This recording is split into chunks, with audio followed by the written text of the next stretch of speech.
It's okay. Off your mind. It's okay. Off your mind. Chai! Now wow, people wey suppose talk truth to power don off mic. And if we talk, now 500,000 they go sama us, call am hate speech.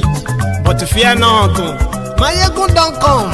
Him go torchlight every corner, nooks and cranny of all these bad people where they spoil our country.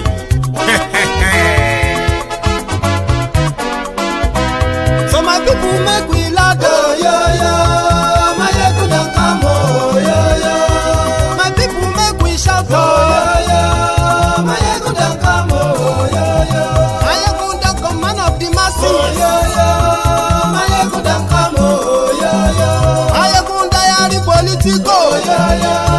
Mayegun don come, oh yo yo. This one not the off in mind, oh yo yo. Mayegun don come, oh yo yo. Can in the touchlight every corner, oh yo yo.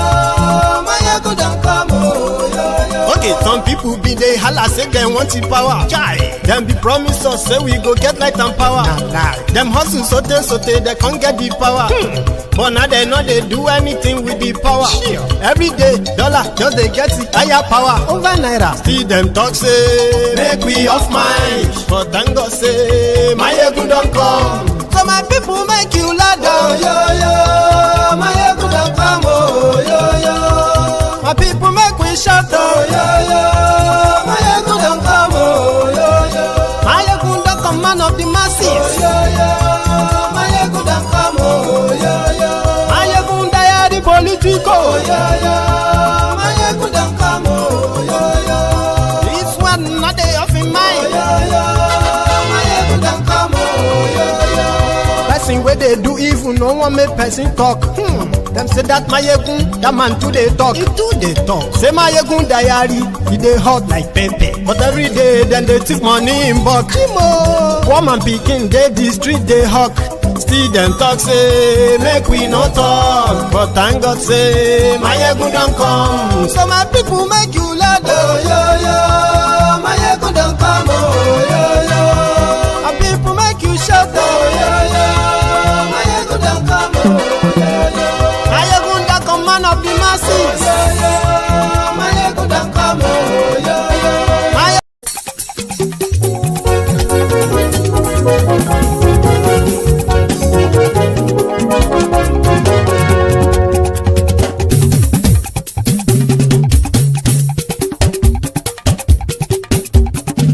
Mayegun làwa mọ̀ làmọ̀ tó dòdòdò. Mayegun diary, Mayegun number one. Mayegun làwa mọ̀ làmọ̀ tó dòdòdò. Mayegun diary, Mayegun number one. Mayegun ti dé o, ọ̀rẹ́ ara ìlú. Mayegun diary, Mayegun number one. Lórí Facebook, lórí YouTube. Mayegun diary, Mayegun number one. Gbogbo bó ṣe ń lọ ni Mayegun já wa sí. Mayegun diary, Mayegun number one. Àṣírí ọ̀jẹ̀lú kì í bò níbẹ̀ o. Mayegun diary, Mayegun number one. Bó bá ṣe eré, àní Mayegun máa wí. Mayegun diary, Mayegun number one. Ó sì tún ṣe eré, wàá gbọ́ níbẹ̀ o. Mayegun diary, Mayegun number one. Mayegun diary politico. Mayegun diary, Mayegun number one. Godfatherism kò sí lọ́rọ̀ Mayegun. Mayegun diary, Mayegun number one. Ẹ farabalẹ̀ sẹ́ o kẹgọ́rọ̀ lẹ́nu o. Mayegun diary, Mayegun number one. Àní Mayegun làwa mọ̀ tó dòdòdò. Mayegun diary, Mayegun number one.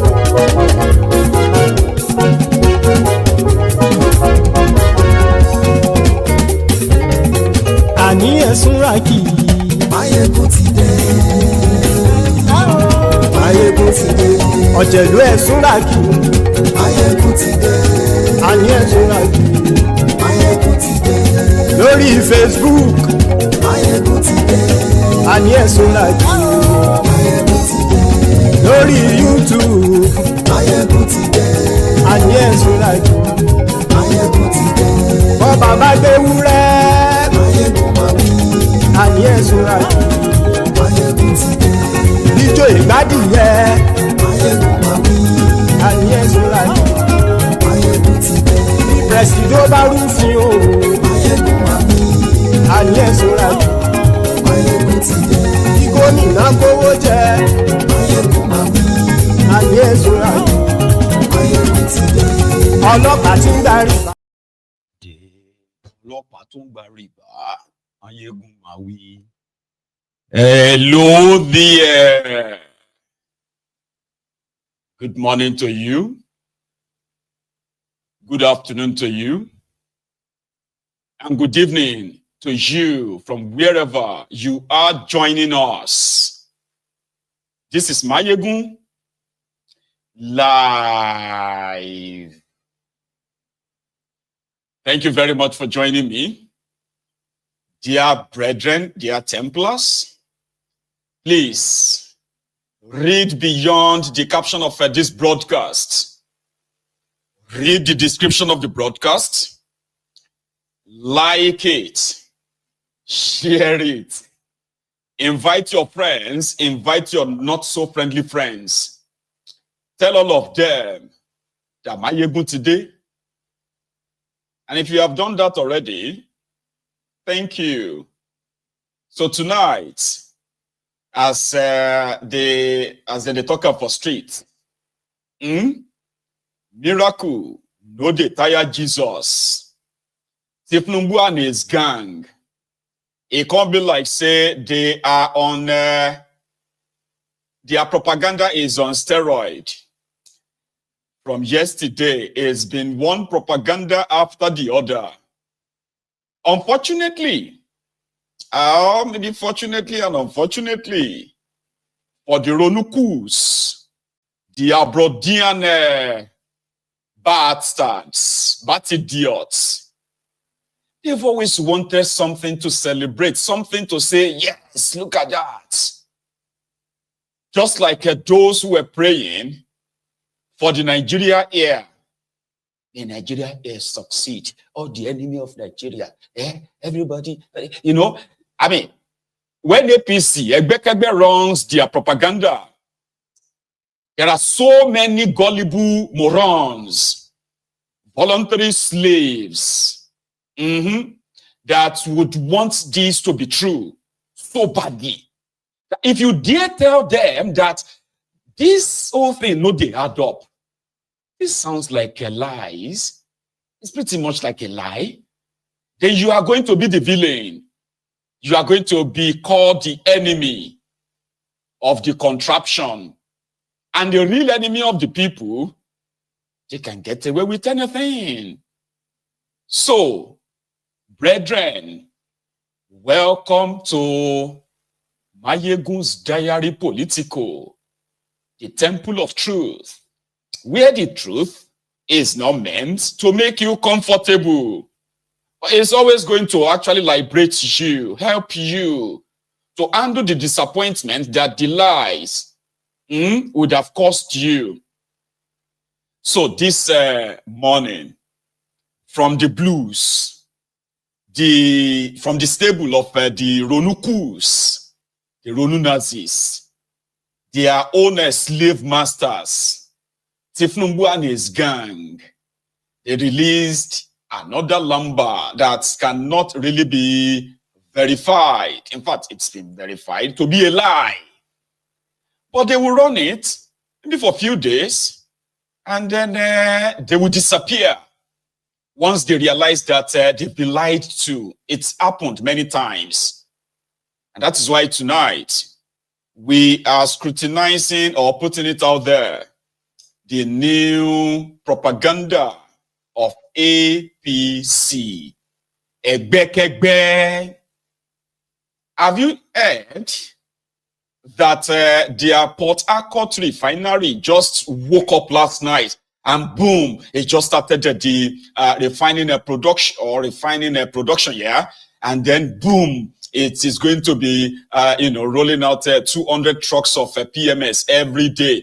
Boom, just like that. But what they left or what they forgot to add is the fact that the refinery they are claiming to be working is actually meant to be processing or they have this thing they always call it. I actually have that word for it, blending. To be blending diesel. But they've gone to the public to tell everyone that the Portharcourt Refinery has started working.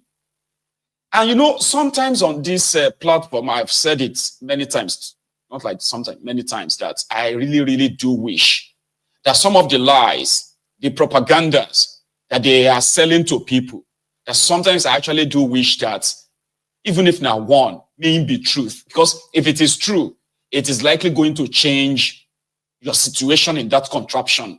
Unfortunately, lies can't turn to truth. No matter how much or how many times you repeat it, it won't be the truth. And that is what we are going to scrutinize tonight. About 2.5 weeks ago, after all the show off, all of the lies around signing an agreement with Dangote so that they will be buying from Dangote Refinery. They will stop importation of petroleum in Nigeria, only for them to rescind that decision, or maybe it was never really a thing. Then they got exposed that the same NNPC who took pictures of trucks in front of a Dangote refinery in Lagos, and they told all of us that, yes, Dangote refinery is ready. It's going to supply everything that Nigeria is needed. La, la, la, la. You saw the pictures of the trucks in front of Dangote refinery. Remember that time in October, where that ended up being a performative show-off, because at the end of the day, we realized that it's either Alhaji himself was deceived to make him believe that they are with him, or is in on it. Until when people started asking, when are the trucks that loaded petrol from Dangote refinery, when are they going to reach their destination? They never reached, unfortunately. Then so many stories have developed after that. I don't want to repeat them.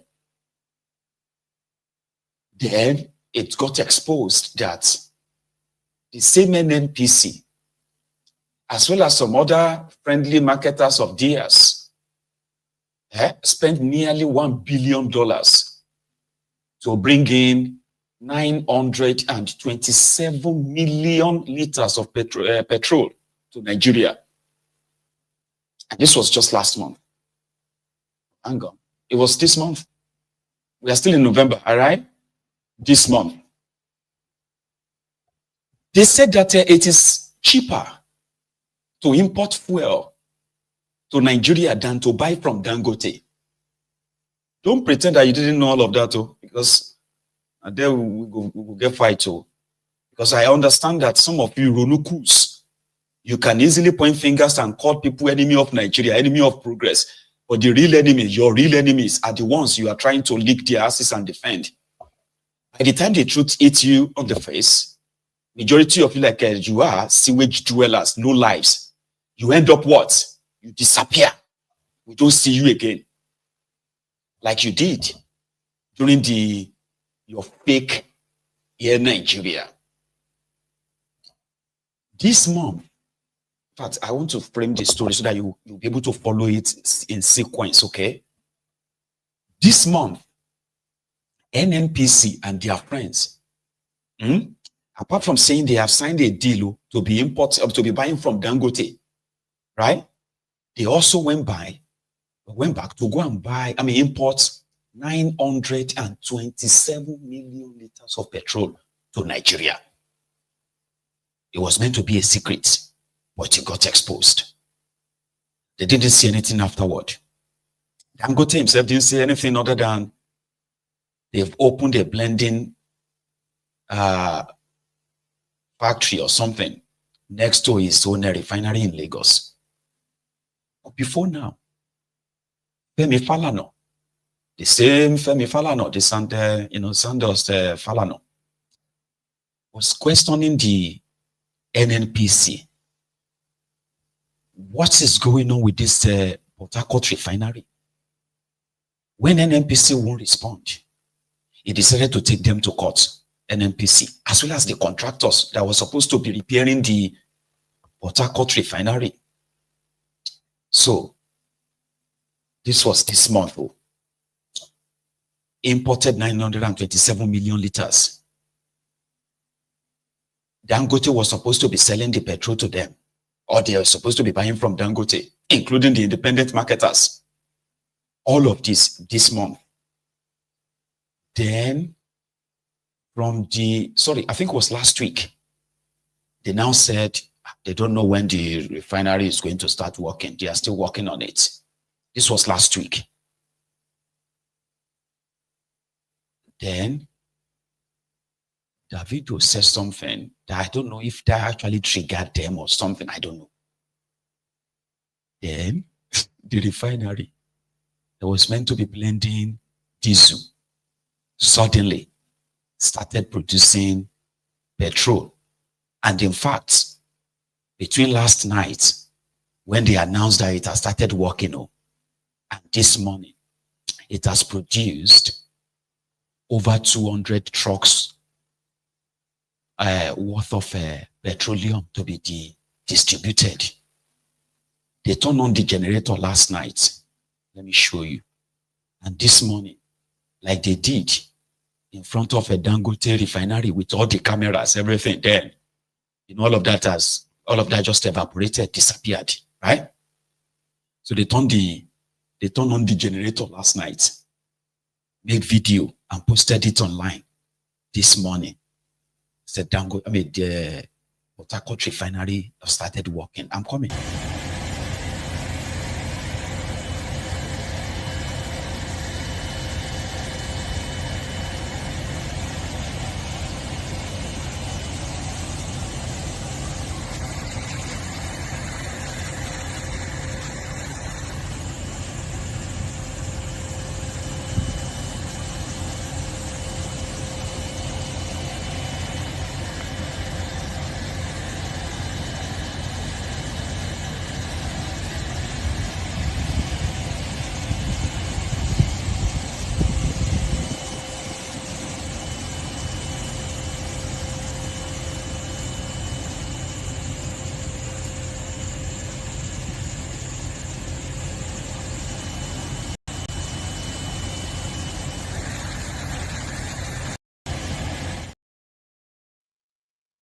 This is what they don't like. When you ask them questions which would expose them, they will automatically turn it into a fight. All right. Dangote said he's reducing the price of his own PMS to thank Nigerians. This was 2 days ago. Okay. And then today, they brought in their media and they said, the refinery is now working. In fact, it is going to be producing or refining 60,000 barrels of crude oil every day.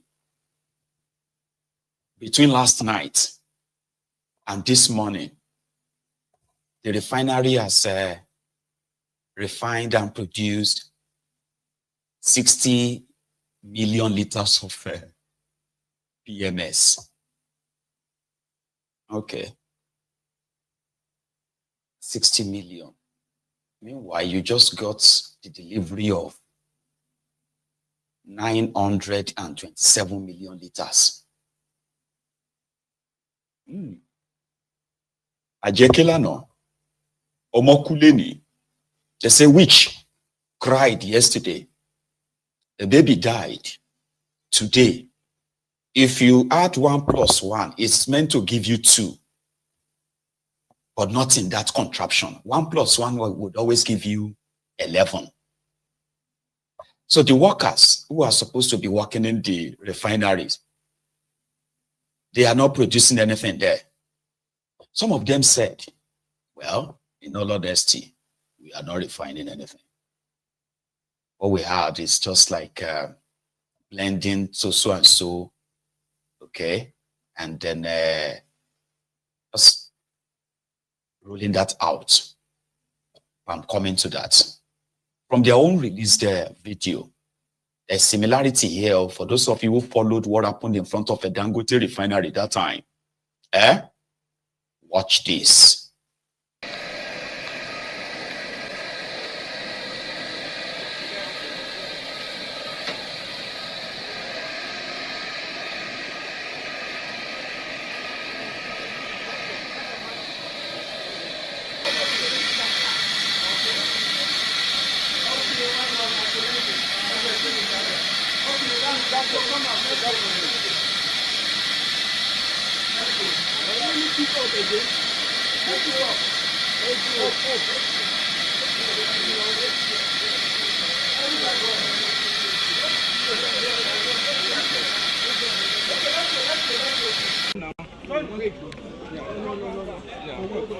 It's enough, we can't go up.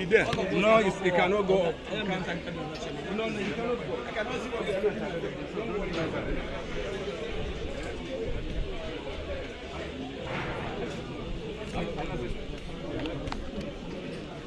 You're the one speaking, sir. Thank you, sir. Thank you very much.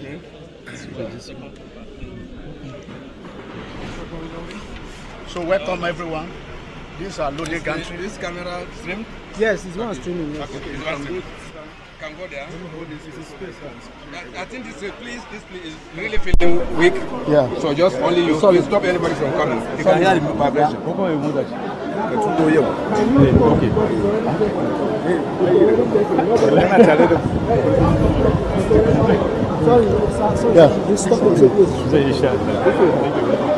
Basically, let's go down. This is our loading bay now.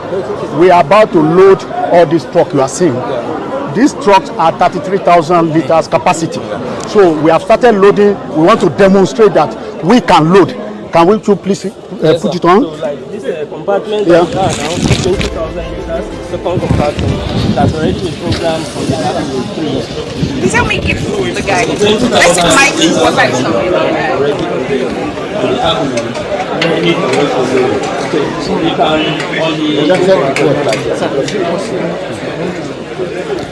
Precious. Collect the mic. it's already programmed. Second compartment, 6,000.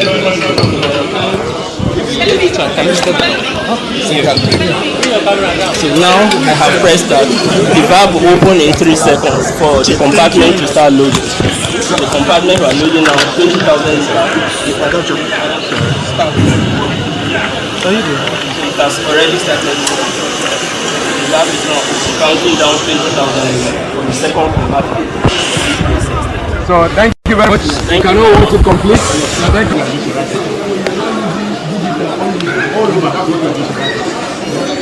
Accurate measurement.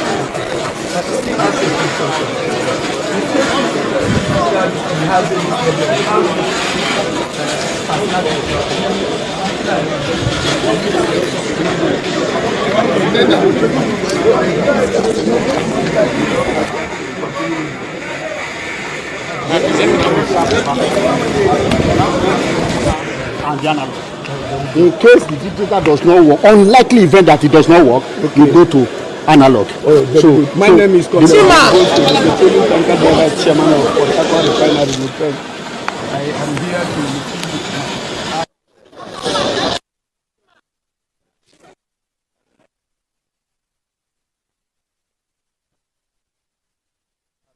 Thank you for giving me the opportunity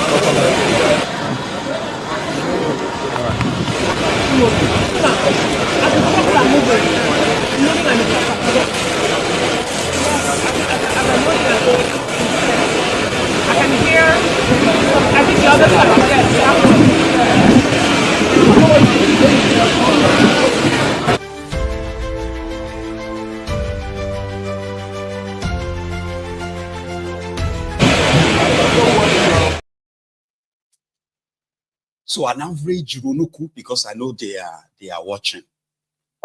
So an average Ronuku, it is bad belly.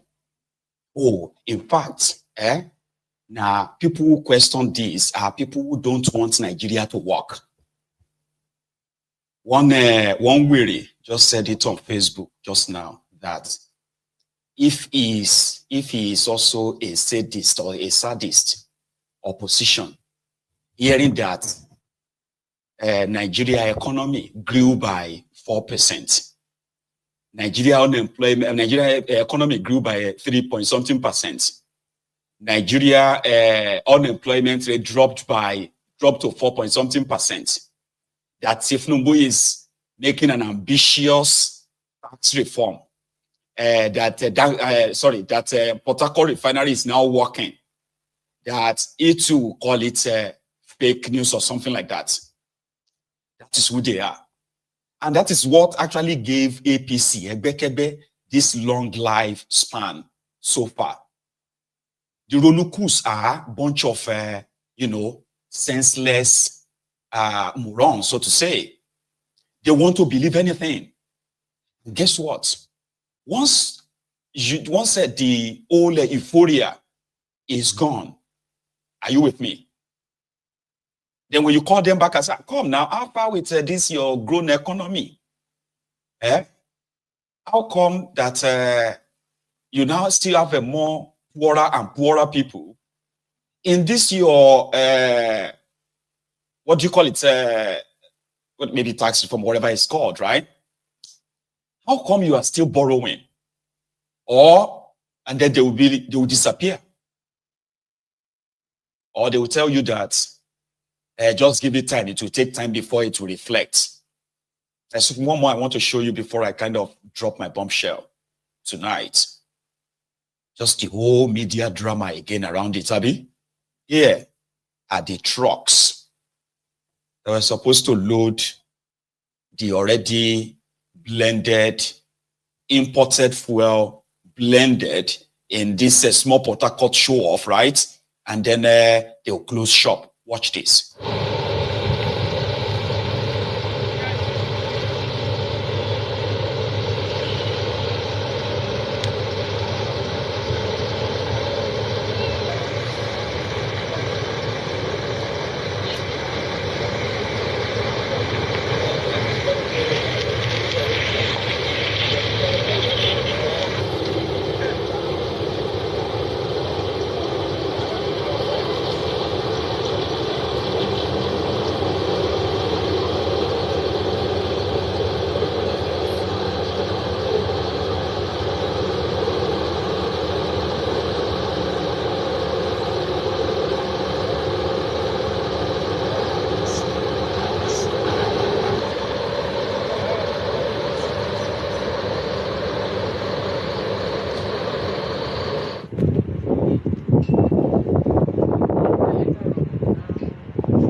Let me save you the rest.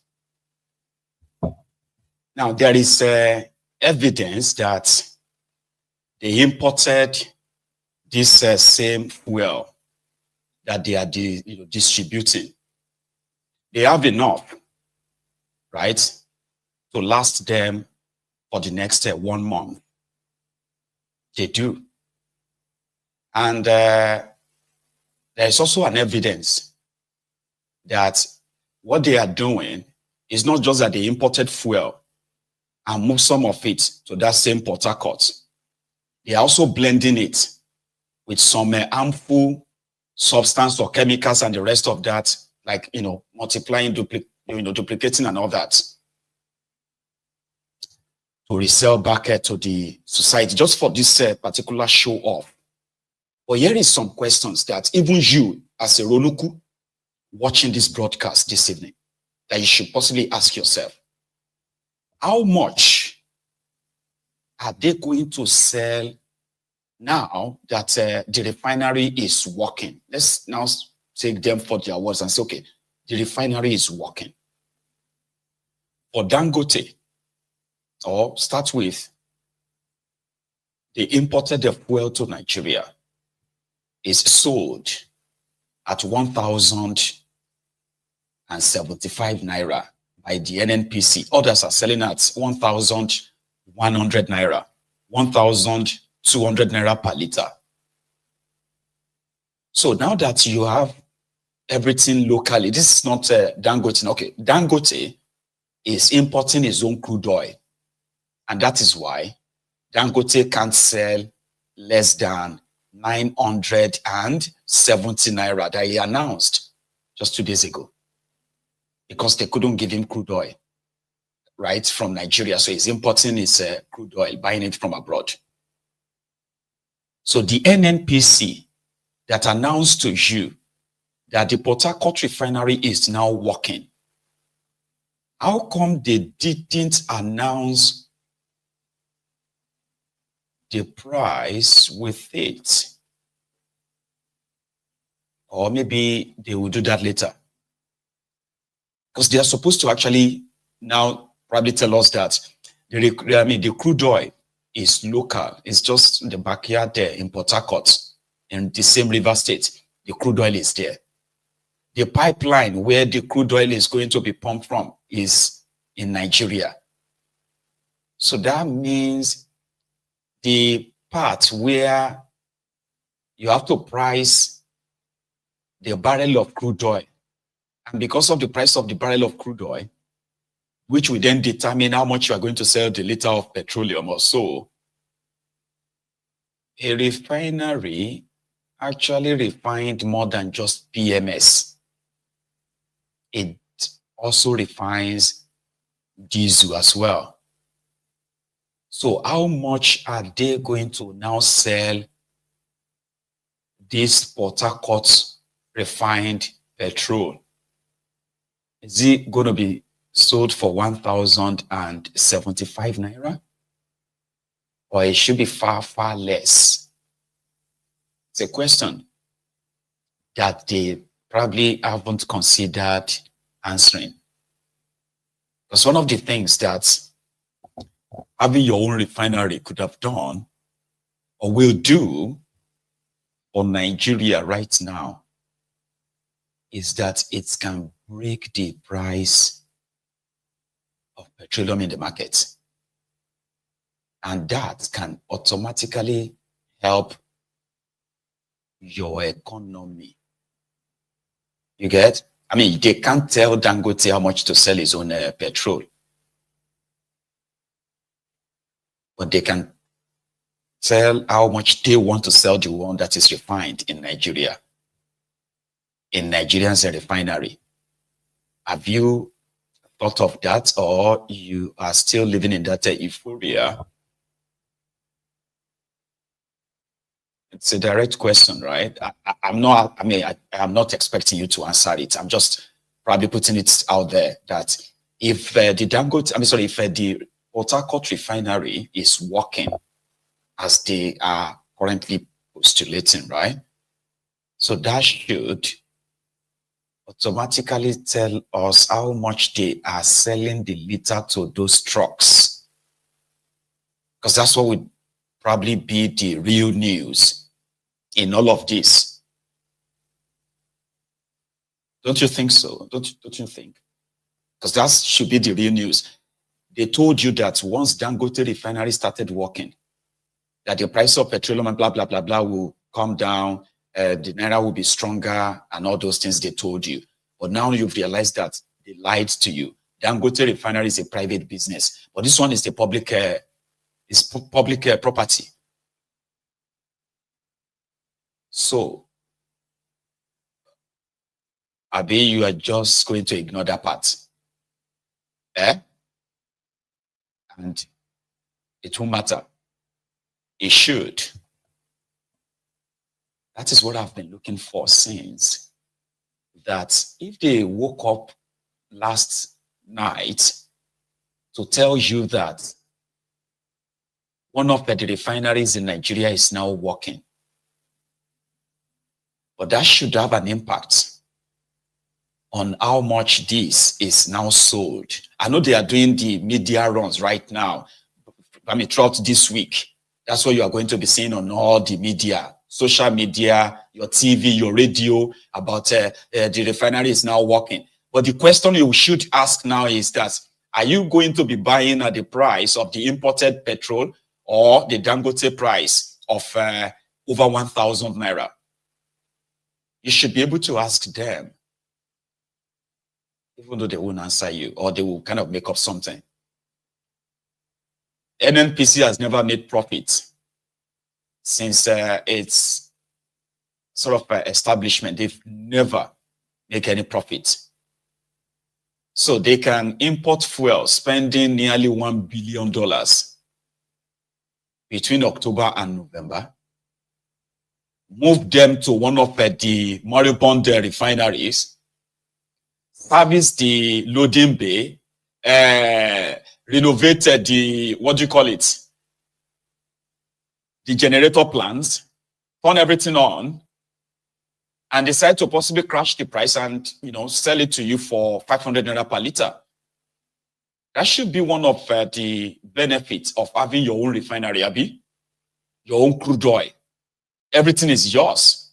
But APC, Ekbekegbe don't want you to ask that. It was similar to when they are doing the Nigeria Air. Ah, yes, Nigeria is going to fly its own airline now. I remember when I used to fly the Nigeria Airways, some of these Olori Brukus, some of them are watching now. They called us enemies of Nigeria. They called me enemy of progress, simply because I'm asking the same question I'm asking right now, right? That if you are going to have a national carrier, you should at least, number one, you would have placed order for the aircraft that will service the airline. You probably would have opened a website that will tell us about you and what you are doing. There would have been some recruitment exercise, or in fact, there should be an office that will say, this is the office of Nigeria Air at social airports. We're asking those questions that time. And they said, no, we should celebrate an ordinary logo. And we should stop hating the progress of Nigeria. The person who ran that scam on them, who ran them that scam at this Sirika, stole over 70 billion Naira, running them that street. At the end of the day, those wearies that were always jumping from one platform to the other, praying as usual, may Nigeria succeed, may Nigeria Air succeed. When they finally found out that they were scammed, they disappeared. And this is the similar one too. They imported fuel to Nigeria. They decided to load them from one of their moribund refineries. And they wanted to go to town and be happy. Tifnumbu has congratulated them. It's part of Tifnumbu's reform. But if there is any reform that can really touch you, touch your lives right now, is the price that comes with this. if they are loading 200 trucks right now, the price of petroleum in in the Niger Delta area of Nigeria should have crashed in the last 24 hours. Don't you think so? That should be the case? Or una go tell us the story of they are still selling the old stock. Abi, because you always have a way that you twist all your lies, and you have all the zombies, the mumus that believes them because they want them to be true so bad. They want the lies to be true. And they have to sell off the old stock first. The price will crash later. Abi? Then a week, 2 weeks, a month. Everybody just forgets about the supposed refinery that is working. This is the question. And I'm going to leave you with that. Okay? Here is it's a man that sometimes they'll say, if growing old, if this is what growing old is, it is not. It is better not to grow old at all. Doyin Okuigbe, it was on a rise. Again, spewing the same garbage that has probably made a lot of people to be more concerned that what the hell happened to this man. Nothing happened to him. It's always been like that. Doyin Okuigbe, here. Years of President Buhari, from whom a southern president took over just 18 months ago. Thank you, Charles. The question you've asked is not that straightforward. The truth is that there are stakeholders in this country, and there are ways that this country has been managed since 1960, since independence. The country may not have made giant strides economically and in terms of provisions of what will suit or make the populace comfortable. But in terms of its politics, we have managed it in a way that it has kept the country together. I want to remind you that when Obasanjo became president, there was an unwritten national consensus, that a Southwestern person, somebody from the Southwest, will be president. Because if you looked at it, the two candidates for that election were Obasanjo and Olufalaye.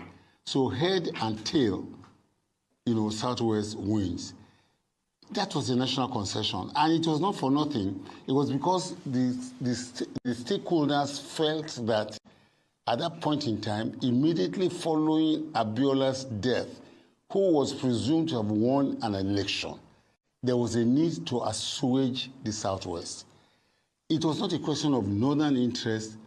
You see, those who control the affairs of this nation in terms of politics before now were more interested in national interest than sectional interest.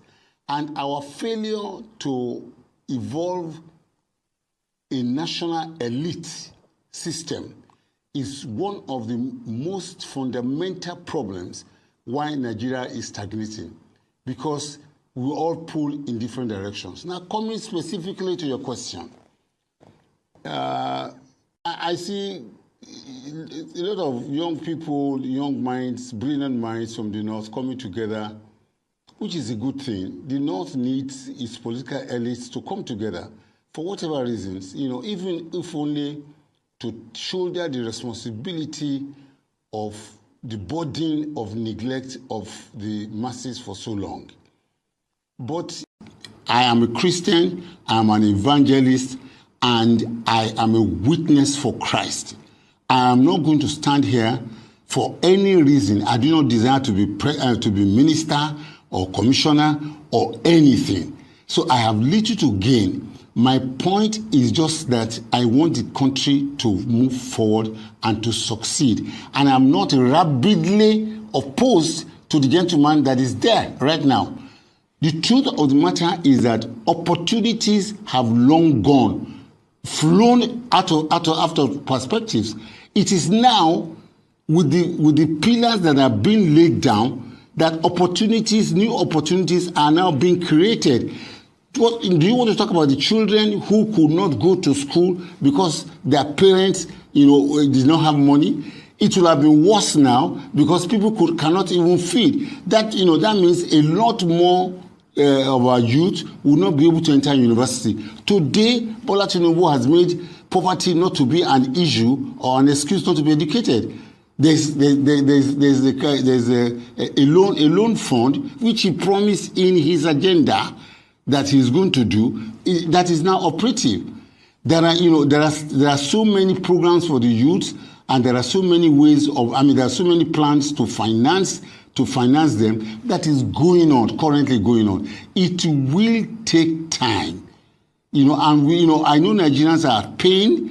I know, they say T-pain, which means Tinubu pain, but the truth of the matter is that it's not Tinubu pain, it is temporary pain for permanent gain. When there's a reform that is going on, there's nowhere any reform takes place that there are no temporary pains. And, if there are no pains, there are no gains. We must all go through. I remember very well when Ikorodu Road was being constructed, my late brother, Yeye Bello, used to live in Okuigbe Estate. He got home every day, and his children, he got home at 1:30 a.m., 2:30 a.m. They suffered. It's not just him as a family. Many people on that axis suffered. But today, we drive to the Ikorodu Road in 12 minutes, in 10 minutes, in 20 seconds. A generation paid and suffered for that construction that was done in Metropolis at that time. So, a generation will have to go through some temporary pain so that, generations coming behind and even those who are still alive can enjoy a much more permanent gain. This opposition mantra, the problem with the Bola Tinubu is this. During the election, let me just land, very briefly. During the election, we had 4 major candidates. When you have strong candidates like that, it is difficult to amass enough votes to be able to have a majority. The Bola Tinubu administration came in with about 35, 36, 37% total votes. So those who are in opposition, who have lost, who are Africans by nature, who are bad losers, are those who are fanning this ember of criticism, of not doing well, of saying that, he has abandoned us. Elections are over, Charles. Nigerians must go back and let us look at the governance. I am a Christian. Doyin Okuigbe said that if not for Tinubu's reform, you see this $1 that is being exchanged for 1,000. Do you know that it is now 1,770 naira? Are you aware? It is Tinubu's gain, according to him. Temporary pain and Tinubu's gain. Doyin Okuigbe also put it as, I think it was the one who said, if not for Tinubu, no, hang on, no. He said if it was not for Tinubu, $1 would have become 17,000, not 1,770. He said a liter of petrol, PMS, would have become 4,000 naira per liter, if not for Tinubu. He said Tinubu's reform has saved a lot of you in that contraption, especially young people. That now poverty is no longer the excuse for you not to have education. This old man, who knows? I don't know if he does though, because like African Wala said, sometimes when you lie to yourself so much, like again and again, you begin to believe the lie as well. And I think that is the same world that the Ronukus are living in. You know, when you lie to yourself and say, well, it could have been worse. I didn't even know it was because of Tiknumbu. I thought it was because of Iroboye's prayer. Remember that one said it was his prayer that stopped Nigerian Naira from probably crashing to 10,000 Naira to $1.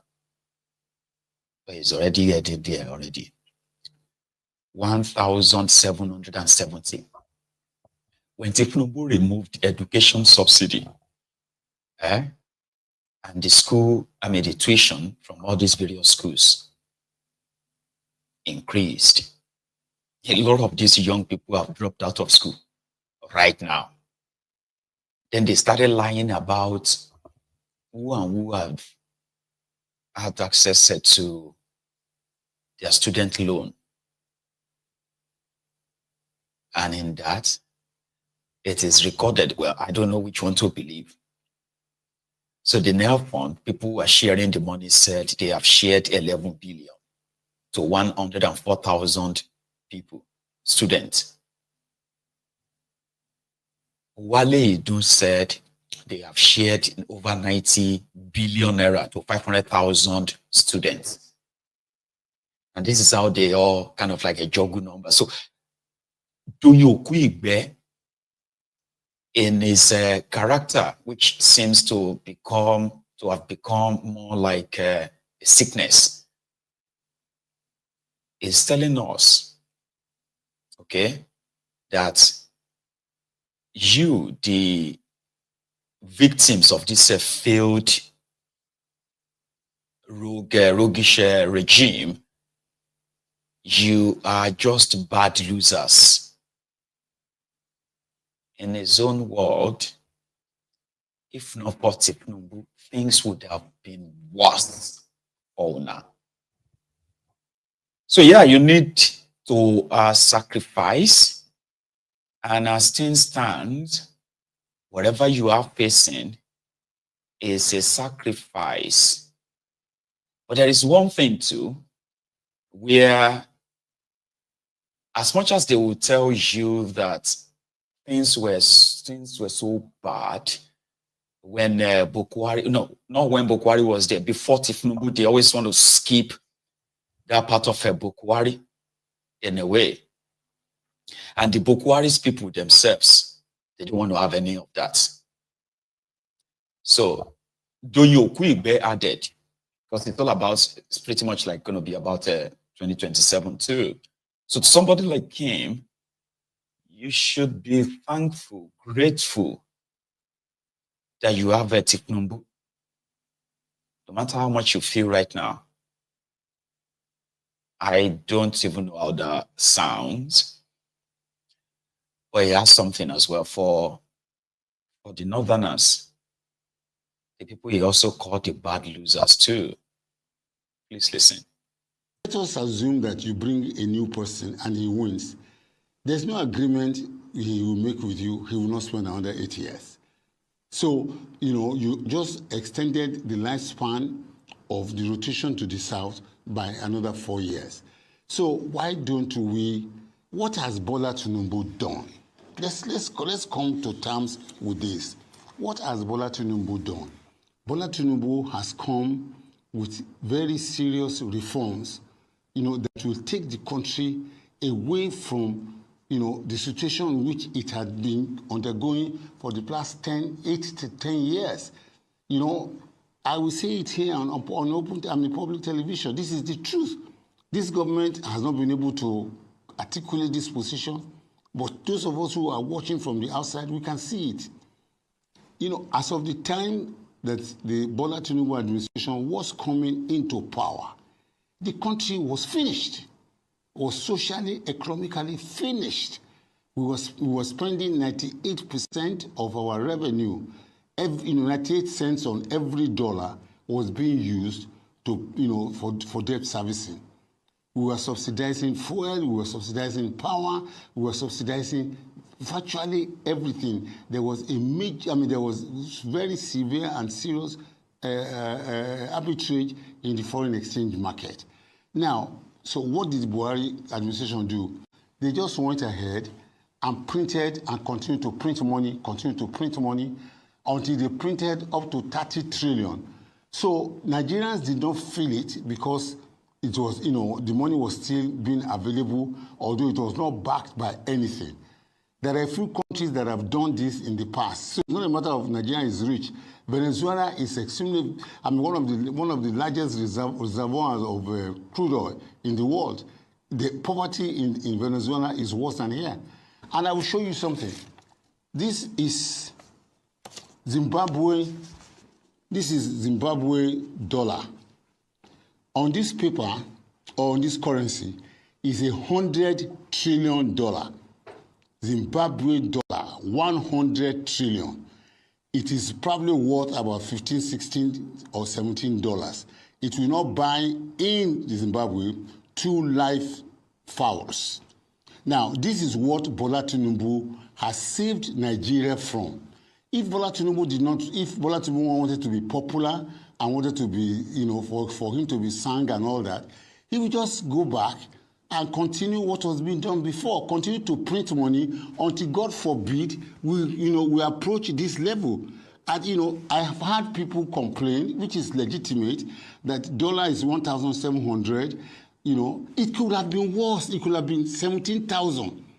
That fuel is 1,000. It could have been worse. It could have been 3,000 or 4,000 per liter if these reforms had not been in place and has checked the escalating hyperinflation in which we entered into after Bola Tinubu's administration.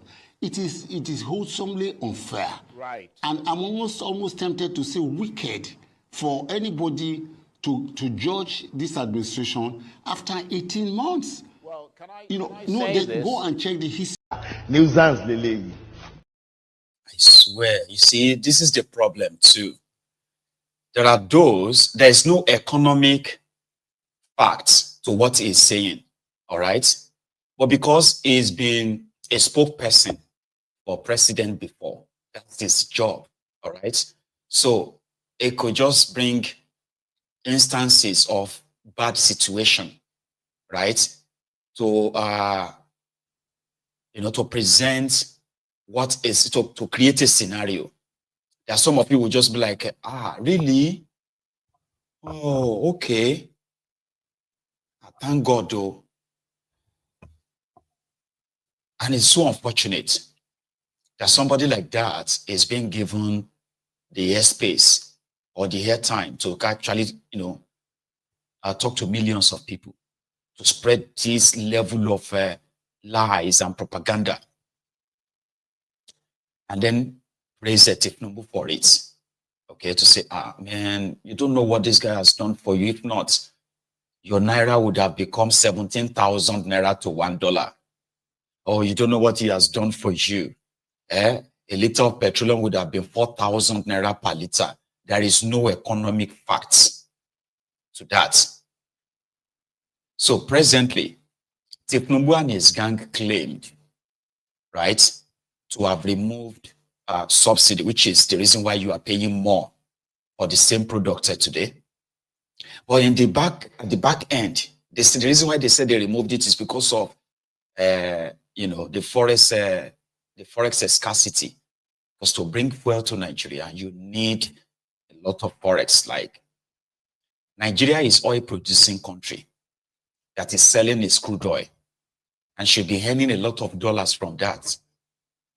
But from the days of Bukwari, NNPC, under this APC, NNPC have become so endemically corrupt that Nigerians can't even say how much the country is making from crude oil or how much is being remitted to the Nigerian cover. And the same tradition has continued under Tinubu, to the point that oil-producing country they're supposed to be selling 1.5 million barrels of crude oil every day cannot boast of $500 million cash in their own vaults at the central bank. That when they go out to borrow money, the moment the money is given to them, it is stolen again and it leaves the country. Nigeria is still funding in the last 4 months alone. Nigeria spent 7.7 trillion naira servicing debts of Nigeria. He spoke about the printing money. Under Tifnumbu, they have printed, in their ways and means, they have printed over 22 trillion naira in 18 months. He said that Bukwari printed 30 trillion. Well, he printed 27.5 trillion naira. So, and it's like ways and means. So those of you who know that, right? This is supposed to be the money loaned to the government by the central bank of the country. And it's not supposed to be printed. It's not supposed to be some money that the central bank ordinarily probably have in savings. The money made from crude sales was supposed to be deposited in the central bank of the country. But Nigeria's central bank has no dollars, despite selling crude oil. Now, under Bukwari, Nigeria was losing over 700,000 barrels of crude oil for straight 6 years. A criminal act that was so covered, they covered it up. Until when maybe those who were selling it were no longer in power. And then, yeah, the crude oil is not massively stolen anymore, but still being stolen. So now that you are not stealing, which means the money should be coming straight to you and not to the pocket of those who are stealing the crude oil. That should be an improvement, right? That the central bank of the country should have enough dollars. We did the mathematics on this platform a while back. Nigeria was supposed to be making at least $1.5 billion every month. At least. It's very peanut, is paltry, but Nigeria was supposed to be making over $18 billion yearly. So it took Bukwari 8 years to print 27.5 trillion.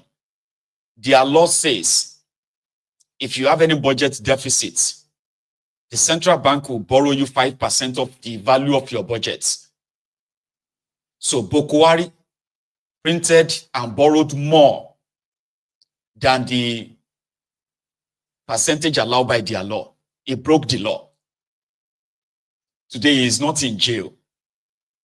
Now, the law that Bukwari broke for 8 years, Tifnumbu has broken that like 3 times in 18 months.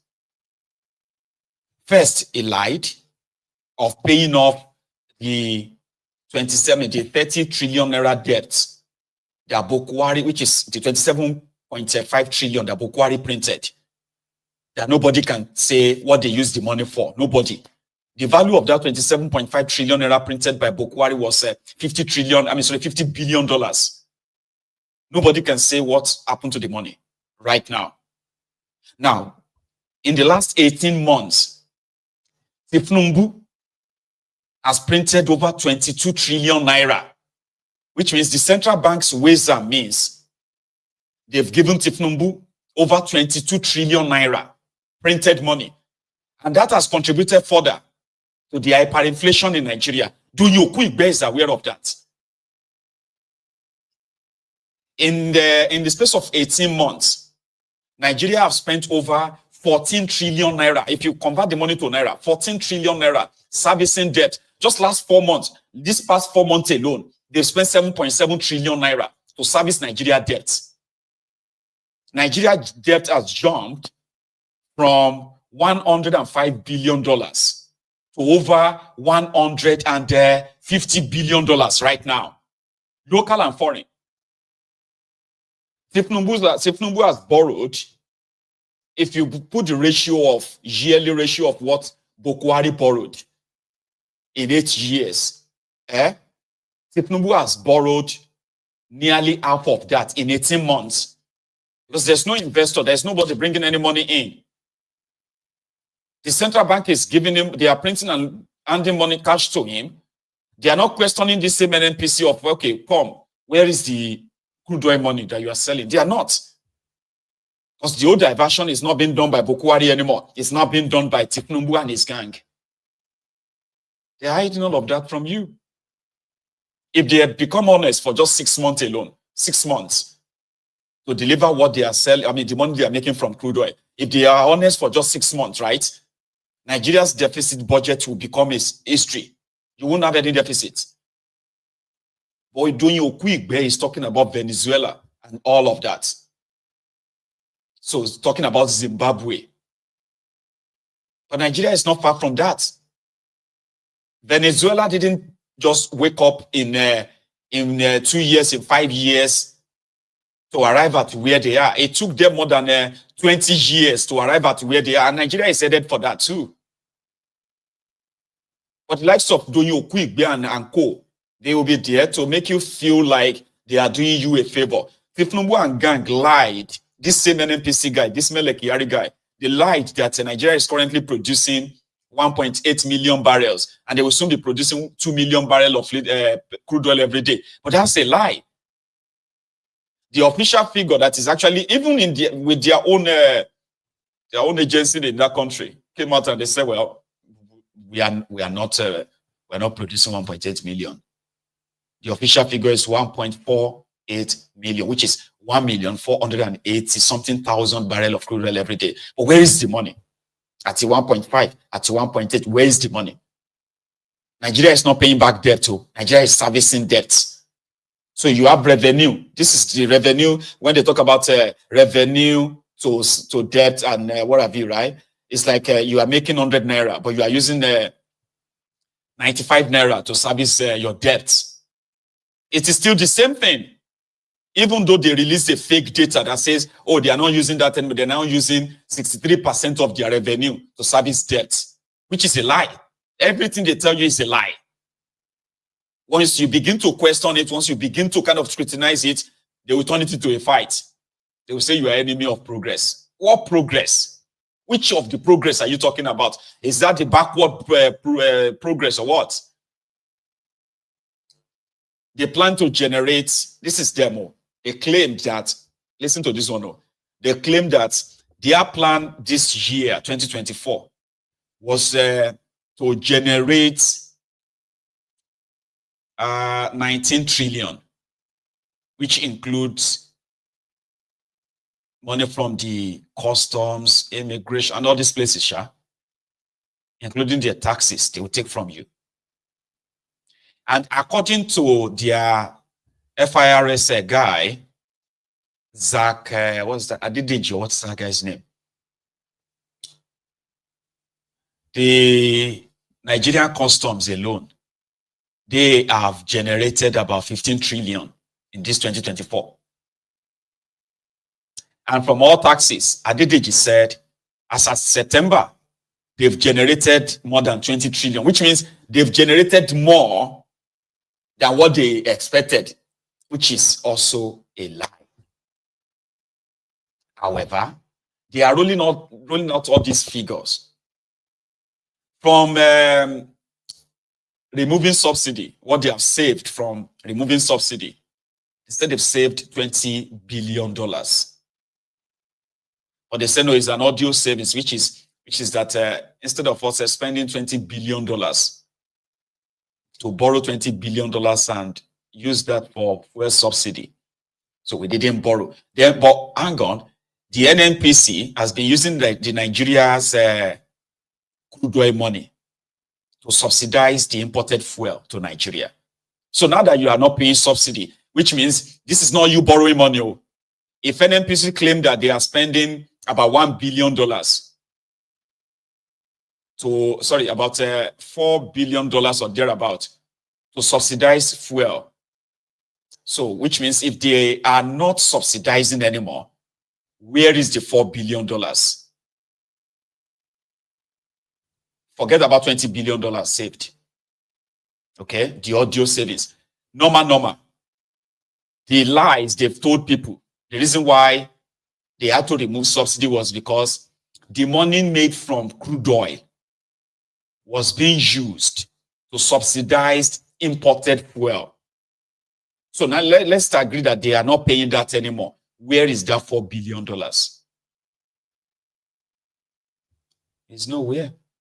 Because they have changed the name from a fuel subsidy to dollar subsidy, where their friends, importers, Oando, Dejiti, Dumbu and Co., they are being given dollars, for example, because you need dollars to import everything to Nigeria. So while the rest of you are buying a dollar for 1,700, they are subsidizing it for those ones. So why are you not benefiting from that subsidized dollars for the marketers, importers?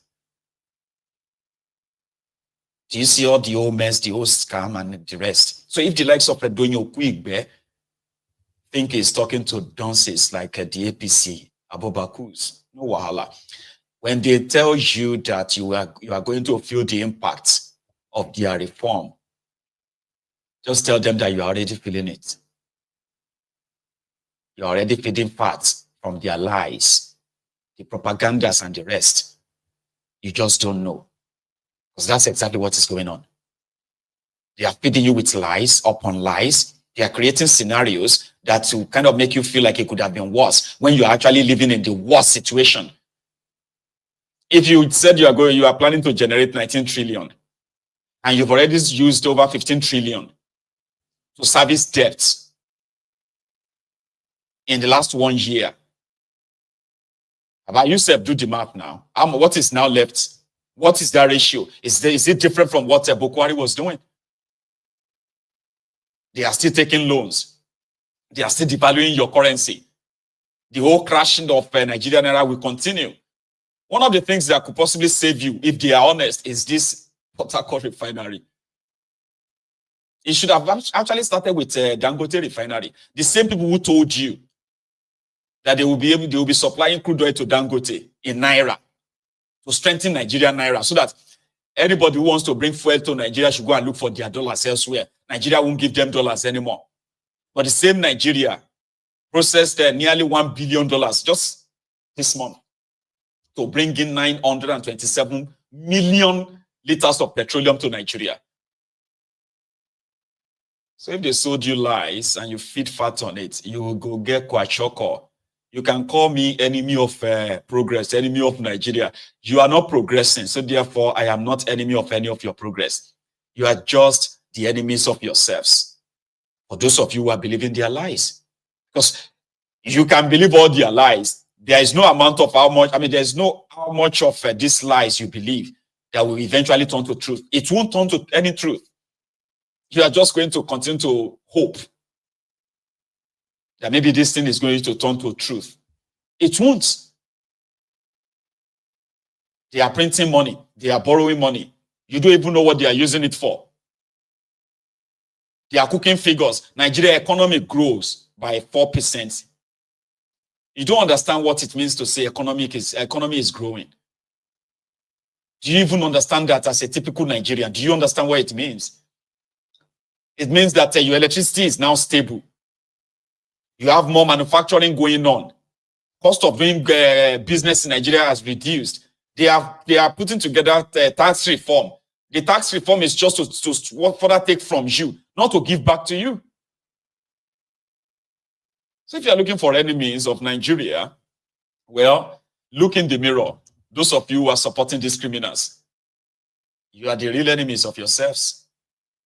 You did it for Bukwari for 8 years. I know they tire, say, self-sabotaging, supporting criminals who are milking you, drinking your blood is never in your own interest. So the likes of Okuigbe and Co. can always run their, their propaganda. And they can run it again and again and again and believe in it as well as they want, but it will never make it a truth, ever. And I did say that, and I'll keep saying it. Personally, I actually do want some of these things to be true, because if one of them is true, there's no amount of what Mayegun says that will change that. You will feel it. Every day you are seeing your currency losing its value. And the more it's losing its value, the more business people who are actually doing businesses, they are struggling, they are suffering to stay afloat. So imagine if this relief is actually a real relief. Do you know how many lives it's going to change? Do you know how many businesses it will save? Eh? So you can call people names, you can, make up things. When you feed fats from their lies, you will come back here and drink the water of truth. You will drink it eventually. Your economy is growing. How? Where? Agriculture, really? So how come you are still having this food inflation? That is obvious that you can't even feed yourselves. A country that has this massive land of growing food, you can't feed yourselves. What does that tell you? You can't afford anything. Basic things you can't afford. But you think feeding fat from their lies, it will be enough. Or telling yourselves that they are working, they are trying. Some of you are even blaming yourself. I remember when they would say, must you eat rice?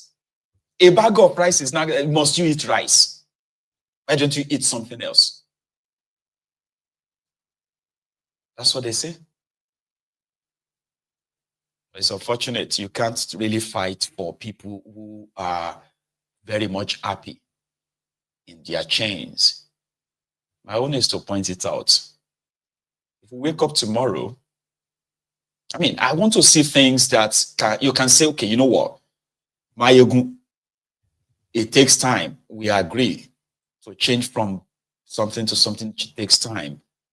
But these ones are digging you deeper into the worst economic, what do you call it? That you can never, ever experience in your life. They are digging you deeper, digging you further into the pit, into the hole. But they are making you feel like, no, it's not that bad. They are not investing in your security, per se. They are not investing in your agriculture. They are not investing in your manufacturing. They are not investing in your power sector. They are not investing in the real things. They are not investing in your education. But they want you to believe that, no, we are, things are happening. How? In your head. That's why they could put up a show on a refinery that is meant to be sorting diesel. If the Portharcourt Refinery is indeed completed, there's a segment that's supposed to be processing petroleum, then transfer the rest to this diesel plant. But they took everybody to the diesel plant and told them that this is the PMS plant. So what happened to the diesel? They just threw away the rest of the crude oil. Because, crude oil can give you up to 700 different products, a lot of stuff, right? But the first three, petrol, PMS, diesel, AGO, Jet 1, aviation fuel, kerosene. But you don't care about them, Abi, since they are blending PMS for you. Then it's working. You don't want to ask the questions, no? That's too much for you. It's too much for your brains to ask questions, Abi.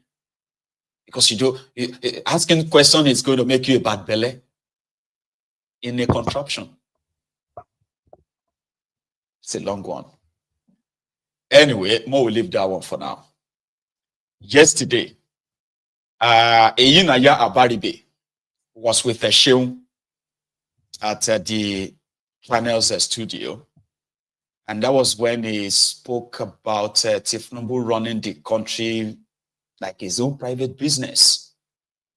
He never asked them that he wanted to buy jets. He wanted to buy private jets. And there are so many other things that he never bothered to tell them. He just went on to get them. Yeah? but he said some other things too.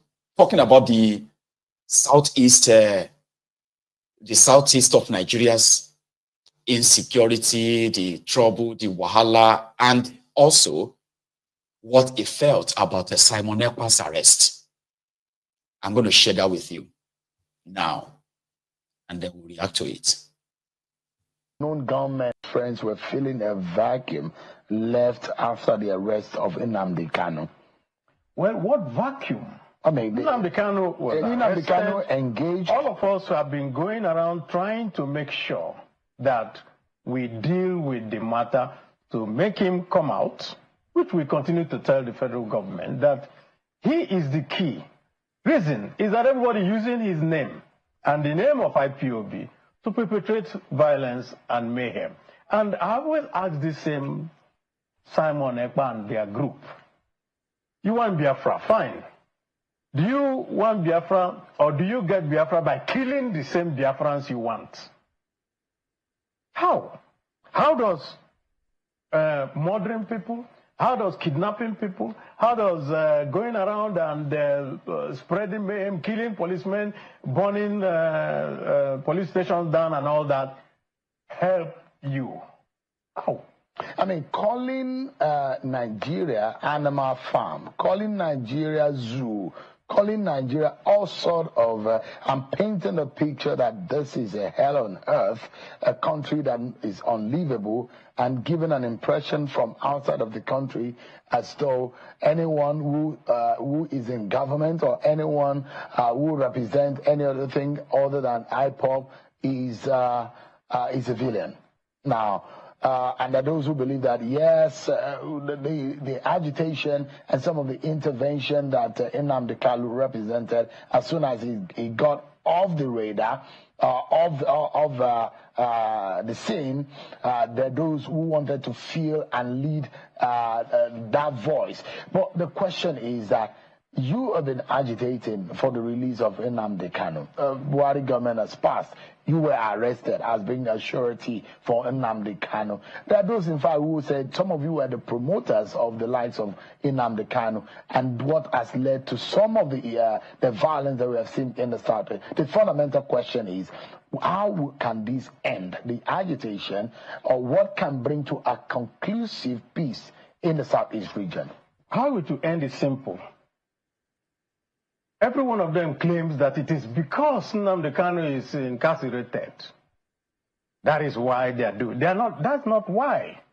It will end when Nnamdi Kanu comes out, and then we now know who is a genuine agitator and who is a criminal. How do you go about that? How you go about that is that when Nnamdi Kanu comes out, then he can know his followers. By extra legal or judicial means? No.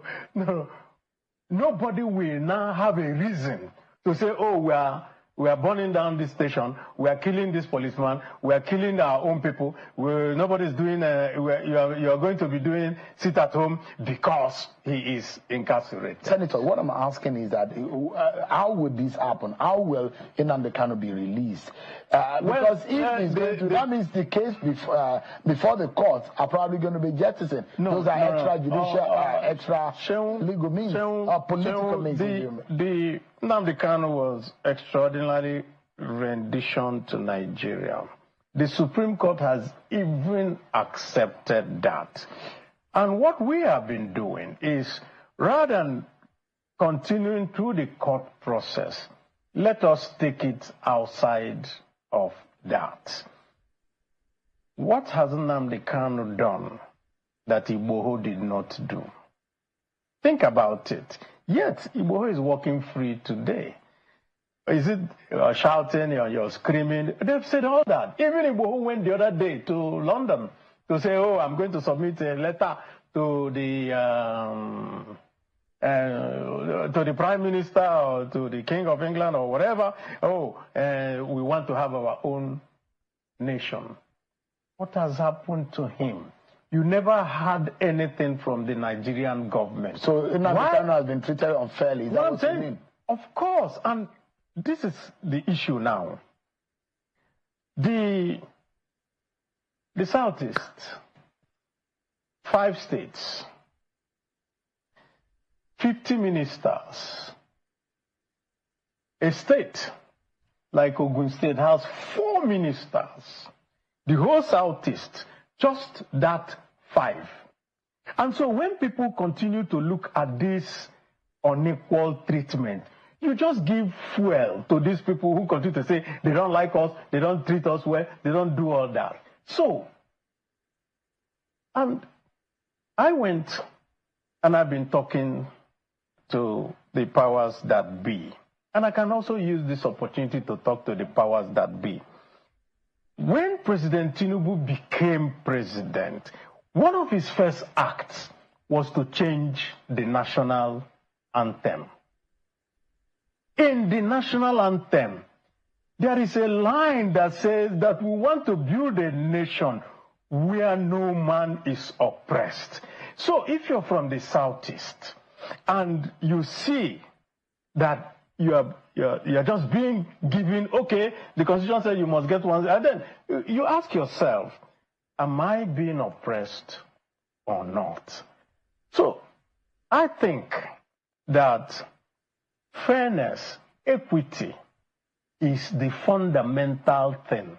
And for every Igbo, note it, for every Igbo, a true born Igbo, there is something that is innate in us. In Igbo, it is said, Egbe bere, ugo bere, let the kite perch and let the eagle perch. Let no one disturb the other. So we are known for fairness. So the thing, that's not the point. You're talking as though the Southeast has been subdued. No, there is a deliberate policy, whether it is advertent or inadvertent. What people do when you come out of a war, when you have all this type of thing, when you want to have inclusiveness, you bend over backwards to make people feel that they are also part of this polity. And I say, and I repeat, you cannot have in your national anthem where you say, where no man is oppressed, and you continue to oppress a group of people. All you do so the South is an oppressed people. I'll tell you one thing, Seun, from Lagos to Ibadan, from Abuja to Kaduna is about 100 and something kilometers. Is that not so? Mm. From Onitsha to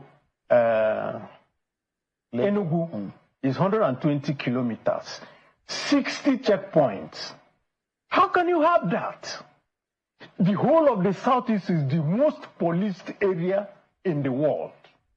From Owerri to Aba, which is just barely 36 or 37 kilometers, you will find 30 checkpoints. Every 1 kilometer you have a checkpoint. Isn't it because of the unrest and some How of the can violence? It be because of the unrest? Yeah, they are not unrest everywhere. You have unrest from here. So to Kaduna. Are you saying there is a deliberate I say it's militarization a of the very region? deliberate, and we have shouted, we have screamed, we have told the military, look, there's something that is going on in the Southeast today that is the worst that you can ever see. You're coming out in a transport vehicle. Nobody will check the transport vehicle. You come to an army checkpoint, they will just say, everybody come out and walk. Whether it's raining, whether the people are sick, whether it is, why do you have to do that? And this is in this country. It doesn't happen anywhere else. So everybody in the South friends were feeling. Oh, Sheung can be very, very annoying, right? It can be very, very annoying with his intentional stupid questions. So, right? But the bottom line is this: a lot of us also believes that for whatever is going on in the eastern part of Nigeria that got escalated to this level, even though we know that the criminals in charge of the contraption who have this unwritten, it's like an unwritten Cold War of a thing for the people of eastern Nigeria. Holding Nnamdi Kanu is the instrument or an ingredient that was needed to further sort of militarize the eastern part of Nigeria. They've wanted to do it for a long time. You get? So that they could say, because they've been pushing that for years back, that if something is not done to tame Nnamdi Kanu, the IPOB, right, they are potential threats to the political class from the eastern Nigeria. And the political class in eastern Nigeria believes that if the IPOB is a threat to them, they are a threat to Nigeria too, because it's just going to be a matter of time before the people of eastern Nigeria will go the route of we are breaking up again. And they don't want that to happen. Now, this has backfired. Those who champion the idea of taking Nnamdi Kanu out, a lot of them have come back now to feel like, man, it's counterproductive, so to say. But now they can't reverse it the way they initiated it. So Abaribe, Eyinaya Abaribe, this is one of the reasons why I kind of like the guy, even though he's one of them in that place, but he is not one of them in that regard. When it was time for people to stand up for Nnamdi Kanu as shorties back then, he didn't blink. He did stand up for him. He was arrested as well when they said that Nnamdi Kanu jumped bail. He never denied him until when that same bail was withdrawn by that woman. What's her name again? So he said he would do it again now that things have gone south, so to say. If he's called to come and stand shorty for him again, he would do it without any blinking. So that's why we believe that for all those who have used the incarceration of Nnamdi Kanu to perpetuate criminality, terrorism, and all other things they've done in the eastern part of Nigeria, let Nnamdi Kanu go. And like he said, what is it that Nnamdi Kanu said that Igboho didn't say even more, or even did more? So today, Igboho is walking around, is kind of like feeling a good, with himself. And then they are scared that if Nnamdi Kanu is freed, is more, I don't get it. So we all know that it is an institutionalized, if it was going to be like a white country, they would say institutionalized racism, but it's this institutionalized ethnicism or institutionalized tribalism. So those who have used his name to perpetuate criminality, right, they could possibly be exposed when he is no longer in any incarceration. That is a straightforward thing. But we know those behind his incarceration, they are not just those in Abuja. There are actually those of them who are from the eastern part of Nigeria that believes that if Nnamdi Kanu is freed tomorrow, that may possibly just expose all of the other conspiracies against the Igbo nation, so to say. So that's why somebody like myself will always speak up and say, well, if we want to kind of be honest and straightforward, it is more than just releasing Nnamdi Kanu. It is what would happen, right? When Nnamdi Kanu is freed, that scares shit out of these guys. Sooner or later, it's going to be released. It's unfortunate, right, that those who are supposed to possibly push for this are among those who are so scared of him being out there. It's unfortunate, but I don't think it will really stop them. So, Eyinaya Abaribe, putting it out there as usual, right, that Nnamdi Kanu will be instrumental to the peace move in eastern part of Nigeria. There are others who believe that he can no longer control some of these rabid dogs. Or maybe because they do not really know who Nnamdi Kanu is and the kind of influence he sort of wield. He said it recently when it was in their court, remember? It's not part of this family. Repeat it again. Our family is based on 4 cardinal points. You must be without fear before your enemies. You must speak the truth always, even if it leads to your death. You must help the poor and those who cannot help themselves, and be of good character that God may love thee. That's who we are. So to be your words to those out there in the East who are killing you, that they are criminals. They are criminals. They are not part of this family. We are called a family for a reason.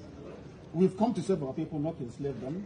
Anybody conducting any type of activity that contravenes the welfare of our people is a criminal. I must be dealt with. Wait, when you say repeat this one.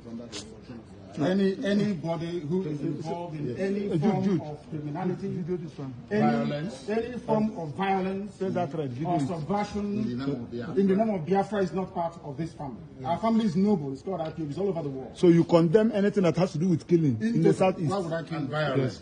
Yes. People have sacrificed my parents for them. Why would I want to kill any other person after that?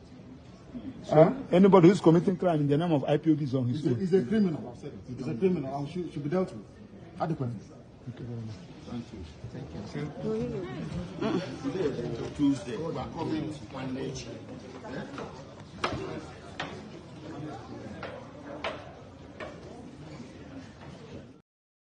Anybody that is killing people in the name of Biafra is a criminal. That's what Nnamdi Kanu said. And that is why it is so important for him to be out there, except the fact that those who wanted the violence to go on, which is the criminal government of Nigeria. They want the violence to go on so that they can always put the old stigma of IPOB is this, IPOB did this, or IPOB did that. It's been working for them inside Nigeria, not outside Nigeria. They did all they could, right, to put this stigma on IPOB worldwide, internationally, but it never worked. They proscribed them in Nigeria, but the rest of the world was like, no, they are not. They are not a terrorist group. If there is any terrorist group, it will be the Nigerian government sponsored the uniformed terrorists, the army and the rest of the. They are also, they are on uniformed rogues.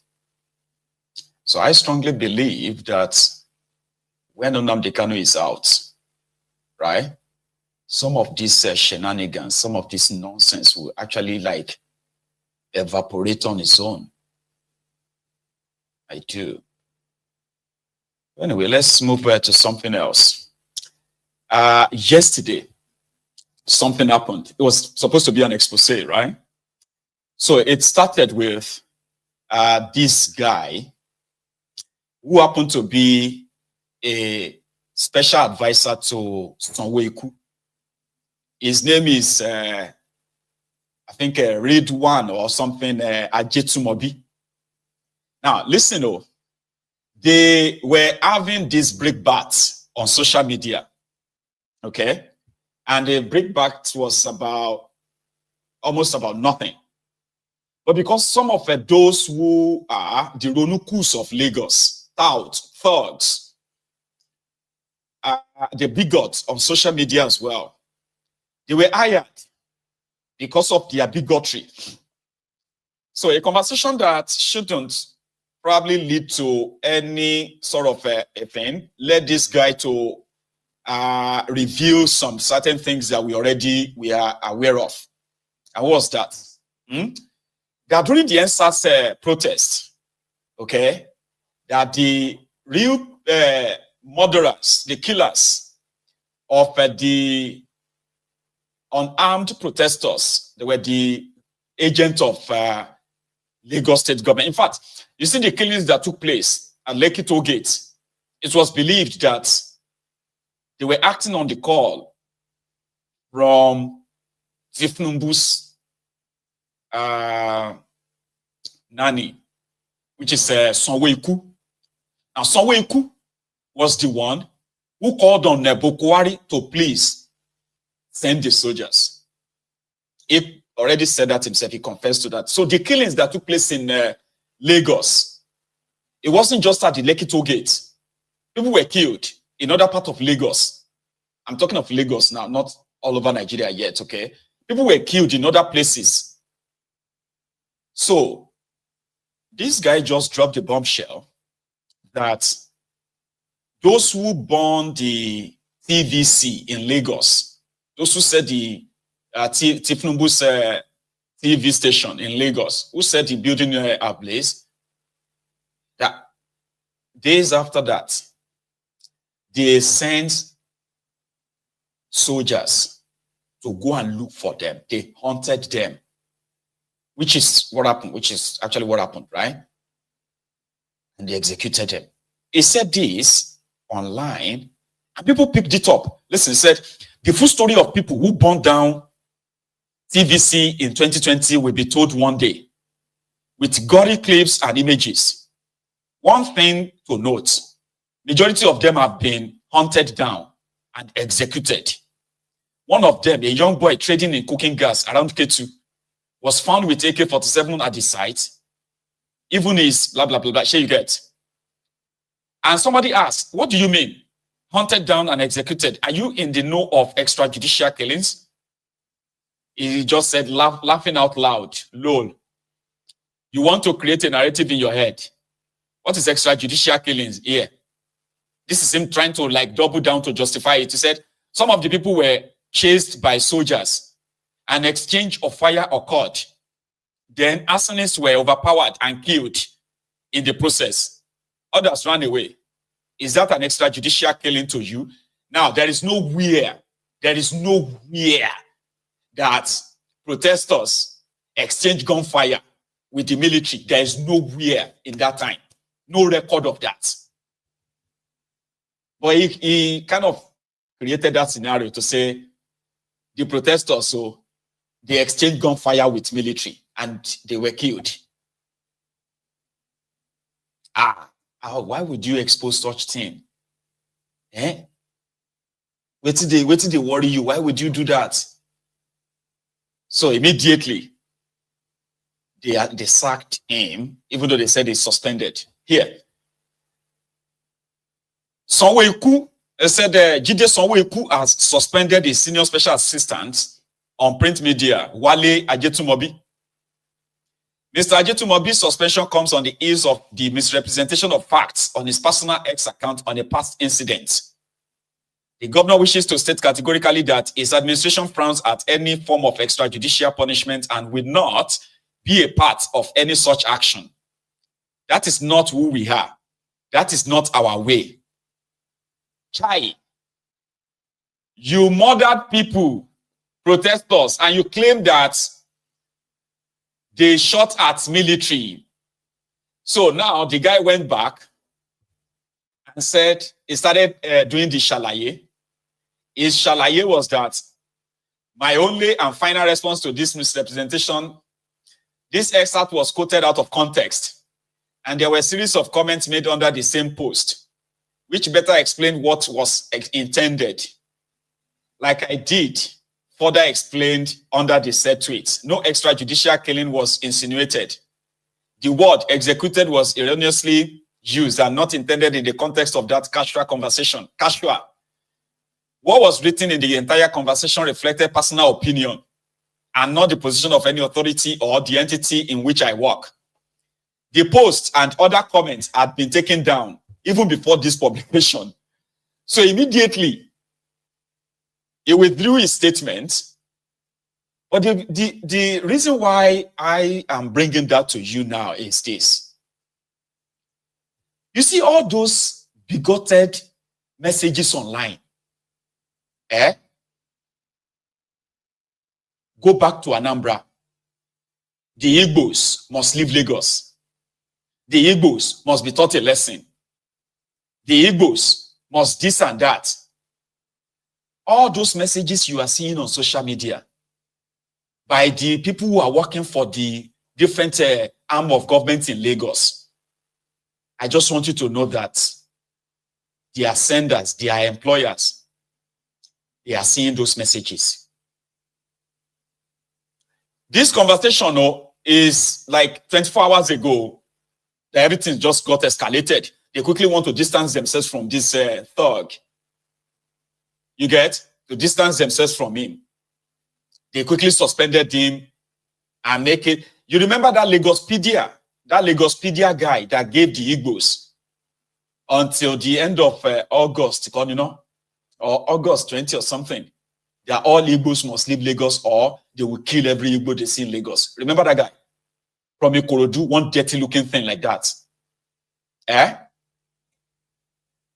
The guy also is one of the recruited handles on Twitter. All those hateful messages, all those divisive rhetorics that you are seeing online, especially from all these Lagos hired handles online, the ones that will call their fellow Yorubas Omoali for not aligning with Tifnumbu. All of them, they are sponsored, funded by this Lagos Sonweku. All these hateful messages you are seeing on social media coming from Lagos is sponsored by these guys, which means they are seeing them. They are seeing everything. But this one is just too heavy. It is too heavy for them that they are like, we need to distance ourselves from this. Because extrajudicial killing. This guy just go tell them that we hunted down all these guys and we killed them. Because that's exactly what they did. All these threats that you are seeing online against non-Yorubas, especially the Igbos online, that you never used to see, they are sponsored by Sonweku and gang in Lagos.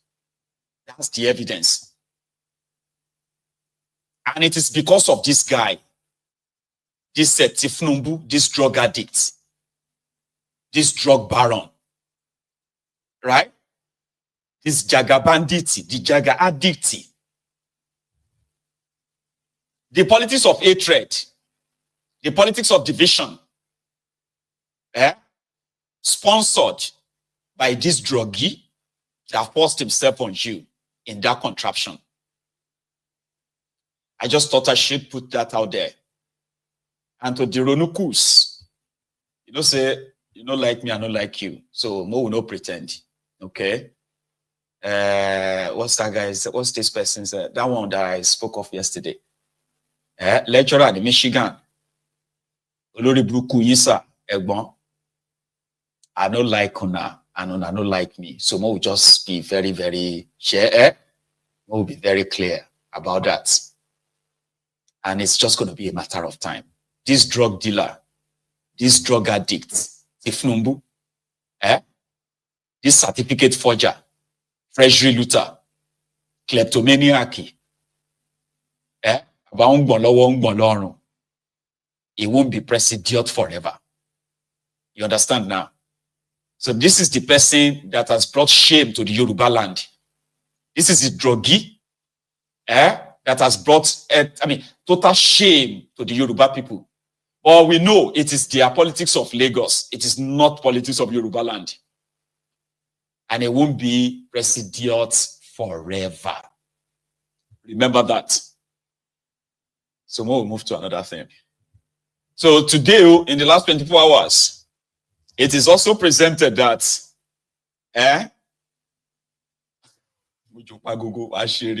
anyway, Yeye Bello don't surrender.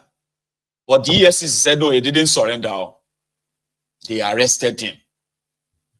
And that is why he's now going to stand trial for stealing 104 billion naira of Kogi people. 104 billion naira is what Yeye Bello is accused of stealing from Kogi people.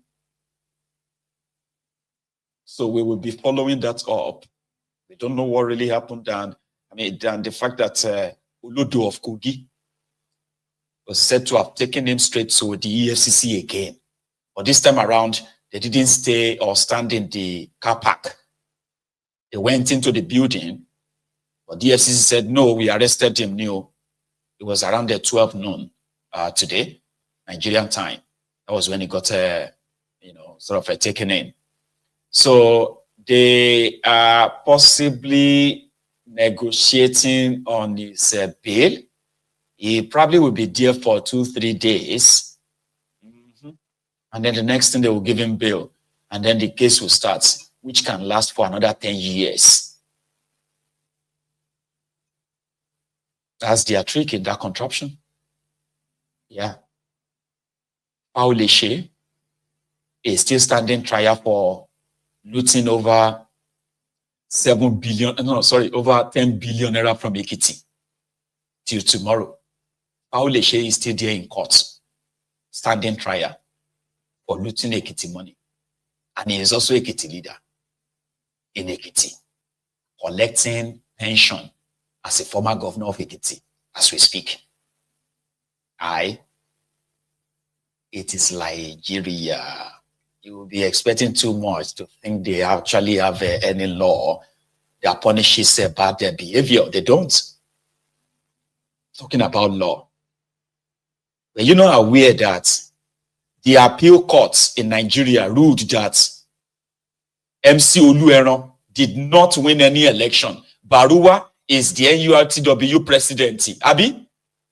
And MC Olueron has told them that, no, I am the NURT president. If they bomb Baruwa, well, let him come here to the NURTW office.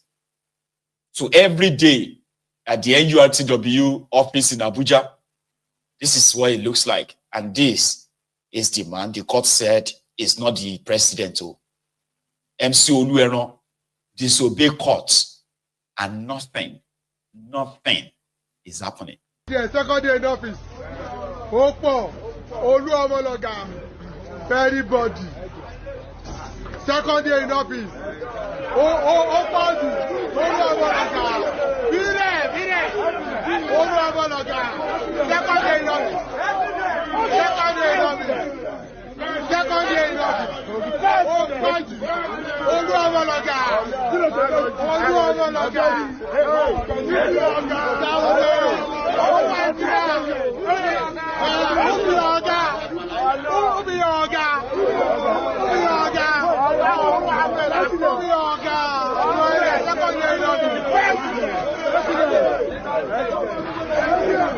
Second day in office. Second day in office. That is it. Welcome, sir.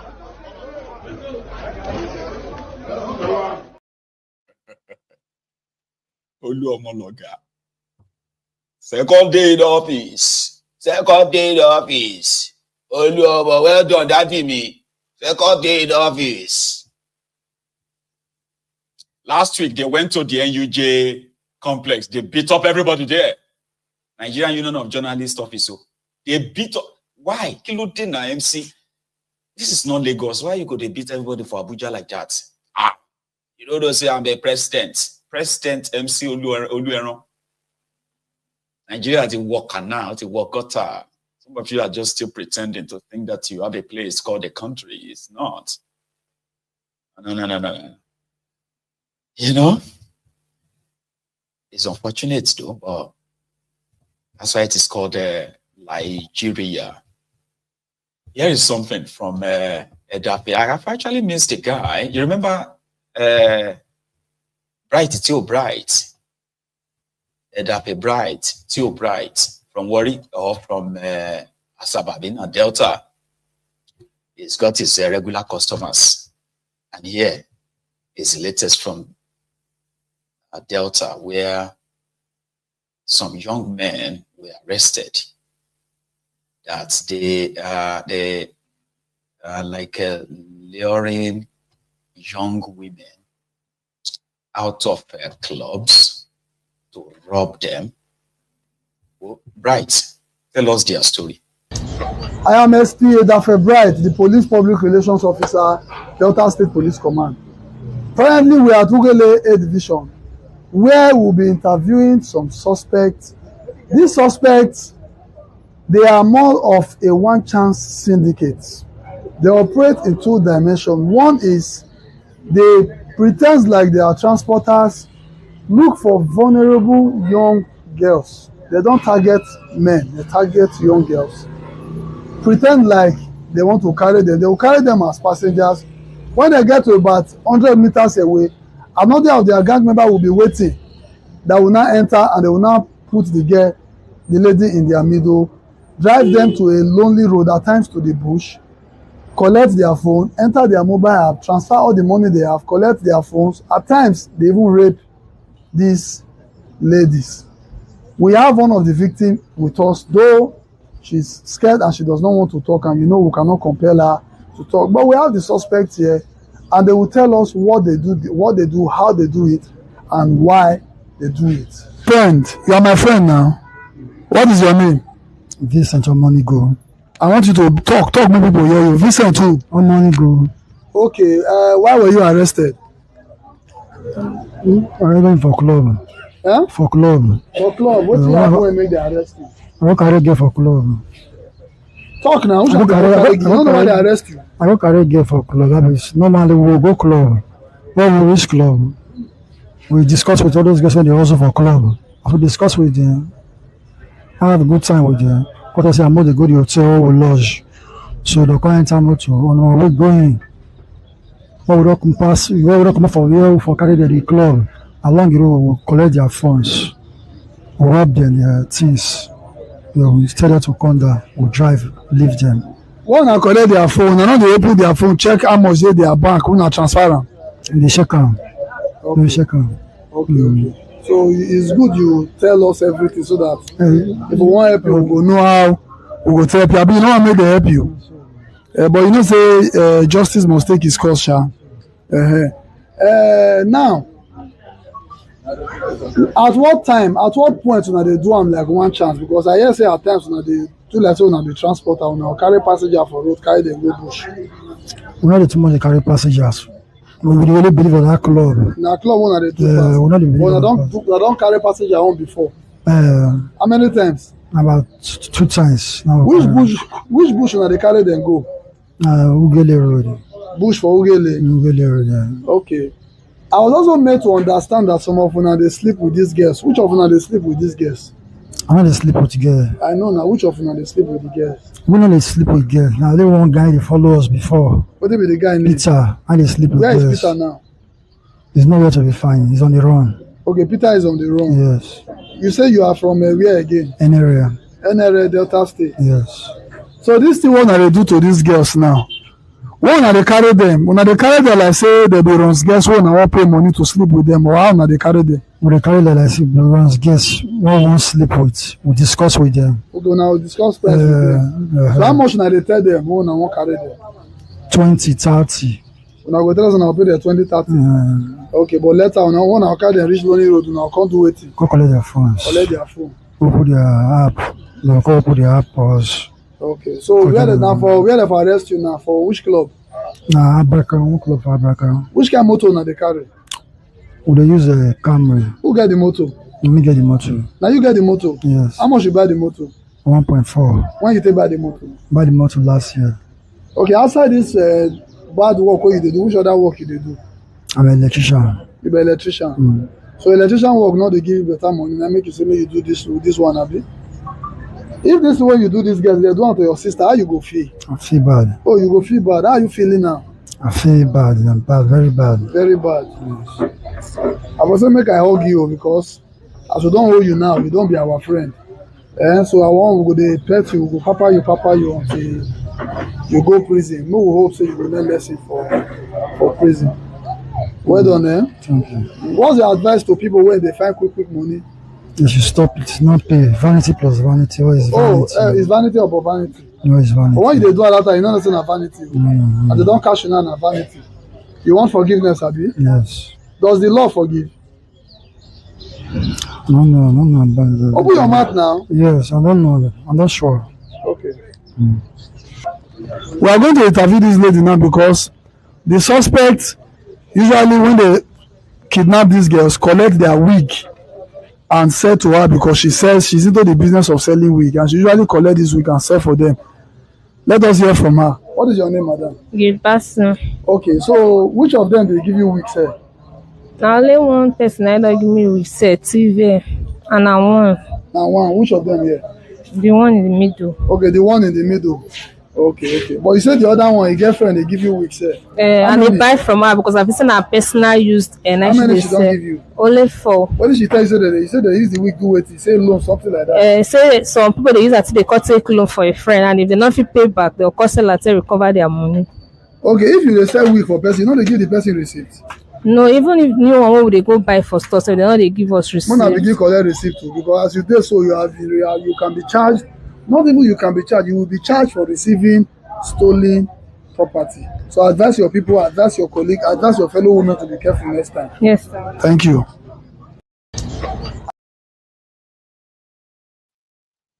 I told you, that's bright. Well, somebody said that you are not supposed to say anything without your lawyers present, but that's in advanced countries. In Nigeria, now from police interrogation, you go no say you dey go prison, even though you may not. But police will make you feel like you are going to prison. You go prison, you go do jail. You share this thing where you do good. Say no good, sir. I for argue now because we are now friends, but I cannot argue. I say, what the heck? But that's bright, still bright. Normally, right? This kind of interview already in the public is enough to actually free these guys. I'm not saying that what they have done is, I'm just saying that in a normal place, if a police officer brings his camera and recorded somebody and interviewed them that way and all of that line of questioning and all of that, a lawyer here will just grab it, even if despite the fact that they did the crime. It's enough to let them go. Yeah, they'll just present them and say, my Lord. So you are not supposed to say anything without your lawyer. They have to read that Miranda. What's it called again? Miranda law. Miranda. It's Miranda. But for Nigeria, they go don't slap everything you go to talk as if to say, but it's Nigeria, so you remember that lady that came out and did a video of the Lakurawa terrorist in Sokoto, and then she was arrested for embarrassing the governor. And then she was released. And then the supporters of the governor went after her and they beat her up. Then they nearly broke her legs. And then she had to go into hiding. And then finally, she apologized for embarrassing the governor, that she was sorry. Pray for this other girl. Here is another lady talking about the clerics in northern Nigeria. The Fulanis are hiding under Islam. They are confusing our people, especially the houses. They are confusing our people. All the imams in Nigeria, especially the northern part of Nigeria, all of them are Fulanis. They are confusing our people because they don't want us to think for ourselves. They always want us, anything they tell us, whether good or bad, we should just follow them. This thing, it has to come to an end. That's clear.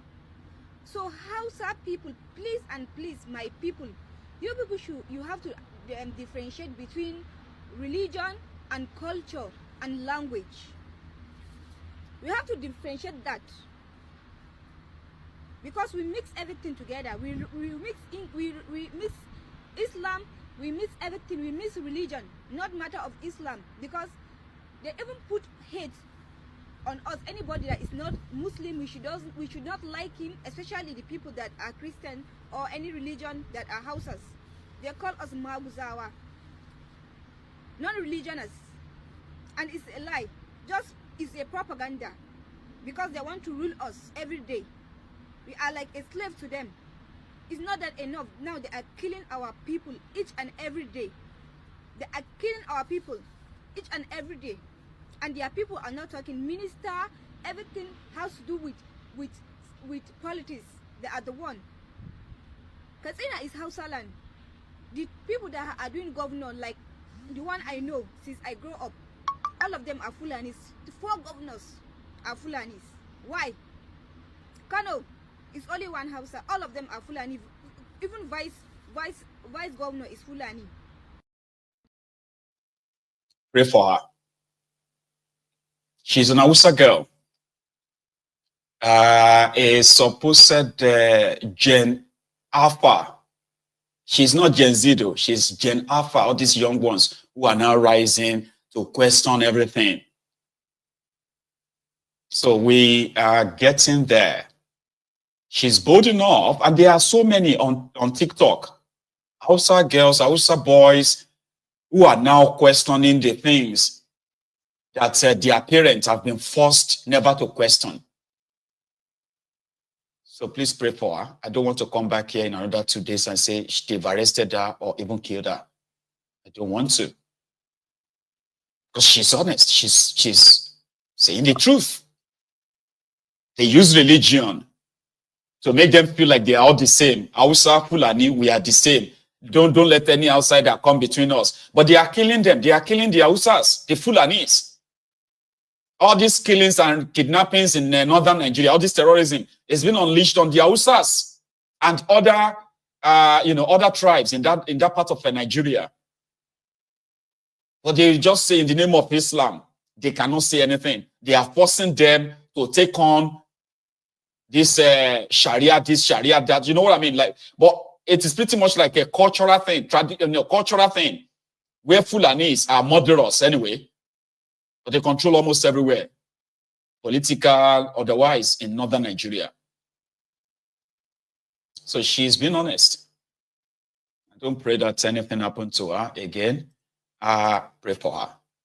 So I've just been told that, you see this guy, among the ones who always call, yeah, I'm talking about this Wale Ajetumobi guy. It's been said that he's actually not even from Lagos State. There are many like that, too. The ones that are calling the GRV. I mean, saying a GRV, I'll be waiting with that guy's name. Gadebo, Roadviver, GRV. These are the Olori Brukus from other part of Yoruba land who are controlling the politics of Lagos State. And the Lagos indigenes are called Omoale. He is originally from Kwara State, too. Right? But they are the ones telling GRV to go back to Anambra. They are calling him Shinedu. All right? Spreading all this, their bigotry. There are many like that who are actually not from Lagos State. They are from Kwara, Ogun, Oyo, and Oshun, all these places, Ekiti. So the real Lagosians have been pushed to the back bench. They have been bullied to the back bench. And if you don't belong to their political circle, you'll be called Omoale. And these are the useless people who are like, they will amount to nothing from wherever they come from. So they will tell themselves that as Yorubas, they have the right, okay, to be anything in Yoruba, but they are lying.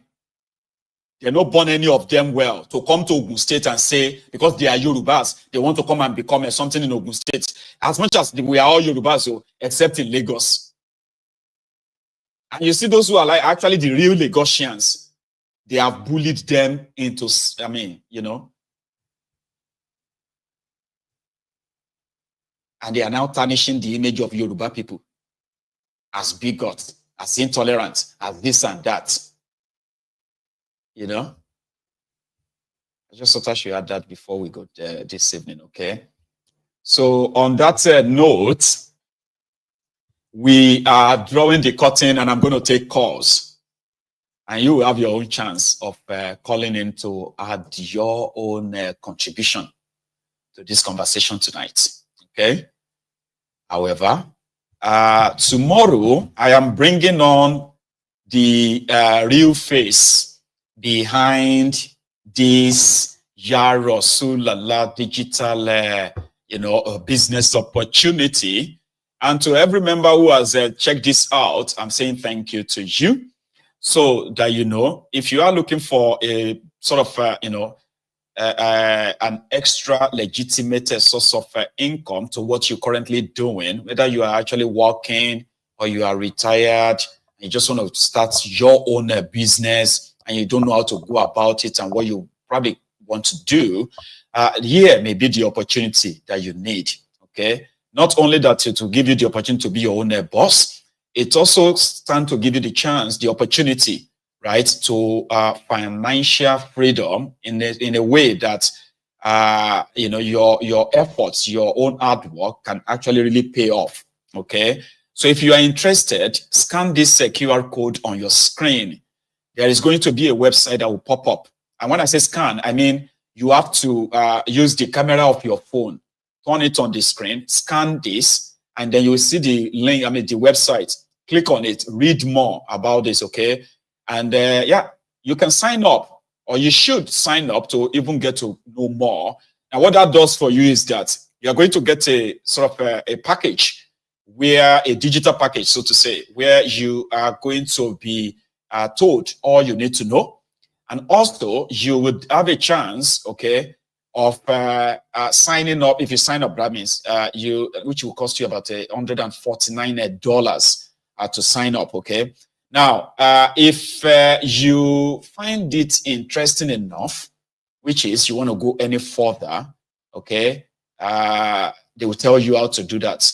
Now, if you feel like, no, this is not for me, I told you this before, there's a get out of jail card there, right? Where you can cancel it. Once you cancel it, every penny, every cent from that, your $149 will be refunded back to you immediately. Okay? So good luck to the rest of you. And tomorrow I'm bringing the face behind that onto the program. So rather than just share the link, I am going to share with us the face behind it, and she will tell us a little bit more about this opportunity. Okay, so thank you. Now I am going to take calls, but I'm also going to go on a short break. Okay, so when I come back, I would take calls, and if you want to be part of it, the number is on your screen, right there, scrolling on your screen, right? So don't go anywhere. I'll be back in a minute.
Thank you and welcome back.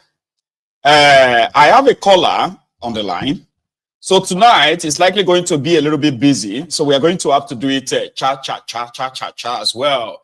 Here is my first caller this evening. And I think that's Jefferson. Is that you? Oh, that's me. I'm very, very precise. By the way, nice dance moves I see. You see that?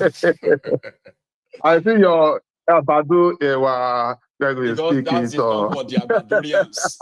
So I want them to see me just dance to their own song as much as they don't like me, right? But they just can't stop watching. They are always here. No, it's not about they don't like you. They don't like when you say the truth. It's just like our Igbo brothers, when they do stupid things, they want us to be quiet. We'll not be quiet. And when they are enjoying, when they eat, it's just like the Judas. There's for every 12 disciples, there's a Judas. When there is so there'll always be someone who will be enjoying while somebody is undergoing pain. Just like in the black race in general. They will see people suffering, but some will be enjoying it. And then when they see that you are speaking against something, they will see you as an enemy. So it's very, very treacherous. It's very, very treacherous. Attacked. When you say something, exactly, they feel attacked. They don't feel comfortable, yeah. It's just like what me and you, is it on Monday? Me and you, we discussed on narratives, and you explained to me clearly, because you are the inner caucus of Yoruba land. You know the people who are causing this division, who are causing problem left, right, and center. Because it is good we discuss it fair and square. That's what it's called conversational. Like we don't have to agree, okay? But when you have conversation as adults, not as children, throwing tantrums, or some people would rather just resort into abuses and all of that. It tells more about them than it tells about you, who just want to have a conversation. Exactly, and you know the funny thing, you just pointed out now that the people that are causing all this political rascality in Lagos are not even from Lagos. Majority of them are not it's from a Lagos. simple thing. 100%. It's simple. Oh, we come, they will, and then when they bring the ideology, they will want to also take it back, like what we were discussing the other time, and spread more hatred. Yes. And before you know, tomorrow they will see issues left, right, and center.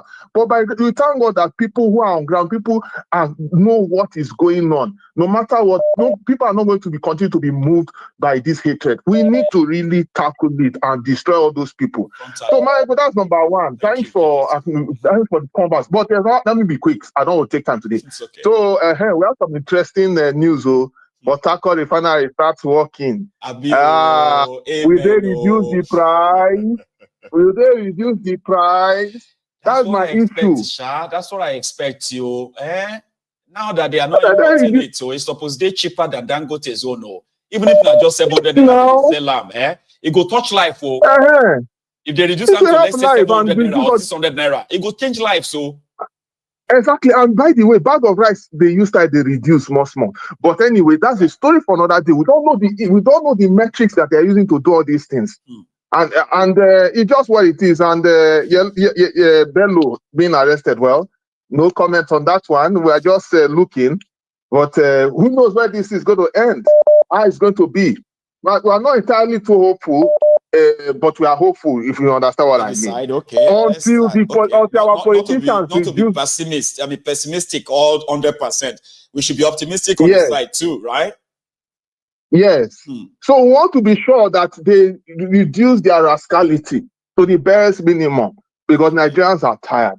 And we shock you. So even so, I spoke to some military officers personally, and he's like a friend of mine, and he was currently trying to resolve the issue in Niger State. And he told me, and well, by grace of God, they are going to be having an upper hand. But again, it was like he acknowledged that the politicians are the problem, because when they do whatever they like and because of their political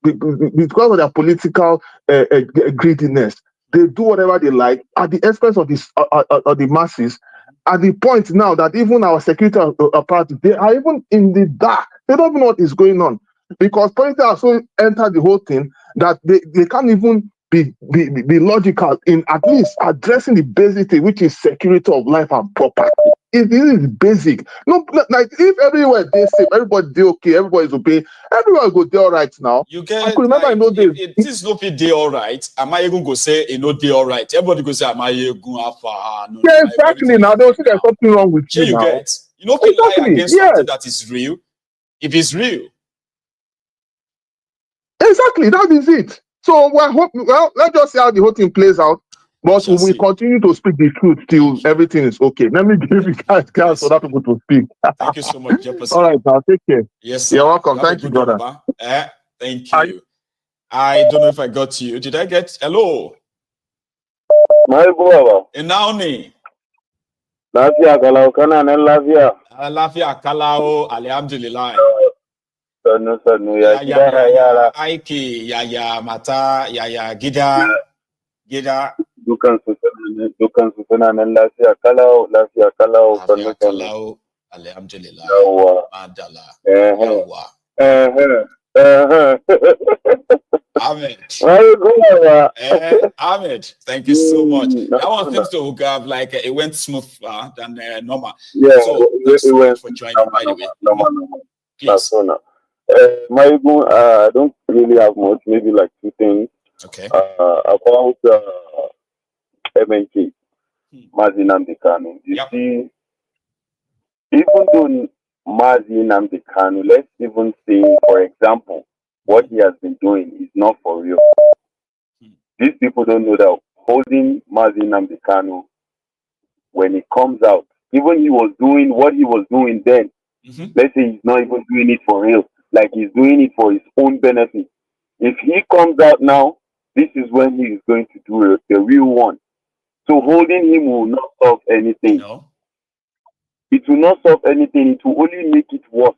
Because now they will make him realize that he has a lot of power, and he has already, he knows that. And there is nothing they can do about it. Yes, if they don't kill him now, may they release him. If they kill him, no problem. So, Yoruba go say, na egunto so maja long, you know, if chop him, you know, if throw him away. That's right. If they there. So now, na problem that they hold for themselves. If anything do, na problem for them. Which they must release them, either they like them or not. No court where they won't go. Waiting they won't go do for court. Which court they won't go? Court the way they don't go, which case no day. They are so afraid to even come and present any evidence because there's none. Last, now to release them or make them kill them. And if they kill them, na problem. Another problem they don't want to see. You understand? So now 2 things now. And that release, now they go release them last. Release it go last time. And I'm actually saying that I'm going to do that before the end of the year. Because there is no negotiation. He has already shown them you cannot negotiate. No negotiation. So the day they release them, now the day that you want my badge finally, now I see what you have buried. Do you mama? Because now they go understand, say, oh, more. So this way, done the whole things. I can't be yawa and the more plan. You understand? Like kicking the can down the road. I'm telling you. Yeah. Now, this Hausa Fulani issue. You see, this Hausa Fulani issue is today TikTok. Now, because you know the outside, they go around this TikTok, they enter all these Hausa pages and stuff. Yeah, their own timeline. Yes. My ego, the thing is hot. Now you tell me now that you are the one who told me that, and I was like, I actually went to check. Yeah, I didn't understand too much, but of course I could tell. Like some of them are speaking up now, more than ever. They are making videos of their political leaders condemning their actions, that actions. My the thing don't turn to real fight because you get one guy like so. That one, now Danfodio serving the attack straight up. Innocent their papa. Now Danfodio in the attack straight up. Danfodio, Shegi, then you won't send she, why she has been in the attack. You don't send anybody, papa. Because if they want to talk, I know they normally they want to say, yo, what Jinin Danfodio now? Hey, one Jinin Danfodio, that means see this one, a blood of Danfodio. That means that they qualify and anyone, any ignorant person we don't know go feel say if they say Jinin Danfodio, that is a real Muslim. Right. No wonder the Akurawa guy said that they are preaching the purest Islam of Danfodio, which they believe will win a lot of people to their side. Exactly. Right. So they have brainwashed a lot of people that don't understand when they say, that means they look at them like, oh, they are the real Muslims. Yes. But now most of them don't they understand. See, nothing like Jimmy don't for you. That down for you now correct terrorist in you. Yes. There is nothing like down for you anything anywhere. That Jimmy na terrorist blood. If you carry on you na terrorist, you be nothing. Nothing will be change them. So their eye don't they open now, they don't they understand. No, you allow no the small fight they fight now. If you enter TikTok, if you see the way that they fight, the way that they project them, and no be small. Their leaders up till now, their mind never to go there well. But and I hope and I pray that by the time when their mind to go there, make it be say it's too late for them. Too late. Because they are there. They are doing other things. They are not. They feel say, no wahala, we still get them. We are tying them down with the religion, with the malam, so we get with the work for them. But I hope say by the time when their mind, their attention will go back there, they go understand say it's too late. All right. Let me take another one again. It's good to hear from you. So I've got Udo, I believe. Hello there. Hello, my Baba. Hello, sir. How are you? How are you? Oh, very well. Thank you. How are you? Long time. Good. You know who is calling? Well, I've seen the name. Udo, I believe, right? This is John Eze, not Udo. This is John Eze. From Boston. Now that I have actually kind of recollected your voice now, yes, it's John Eze. How are you doing? I'm doing well, and yourself? Well, I'm still here. You know, can't really complain. Okay. Thank you so much. How you doing? How's the health issue? Well, you know, we cannot be too careful, but we thank God, so to say. You know. Okay. Thanks so much for asking. I will bless you as usual. May Chukwu bless you. You see. May God give you the wisdom and the understanding to move forward in the name of Chukwu. I will pray. You say. Thank you. I will go fast, so that I will give other people a chance to call. Thank you. One, I will go to the message of Senator Enina Barida. I respect him as an elder man, as a senator. But the other way right round is among them. Well, it's one of them. It is, because that is where he will eat. That is where he will sponsor his family. Pay the bills, but he's one of them.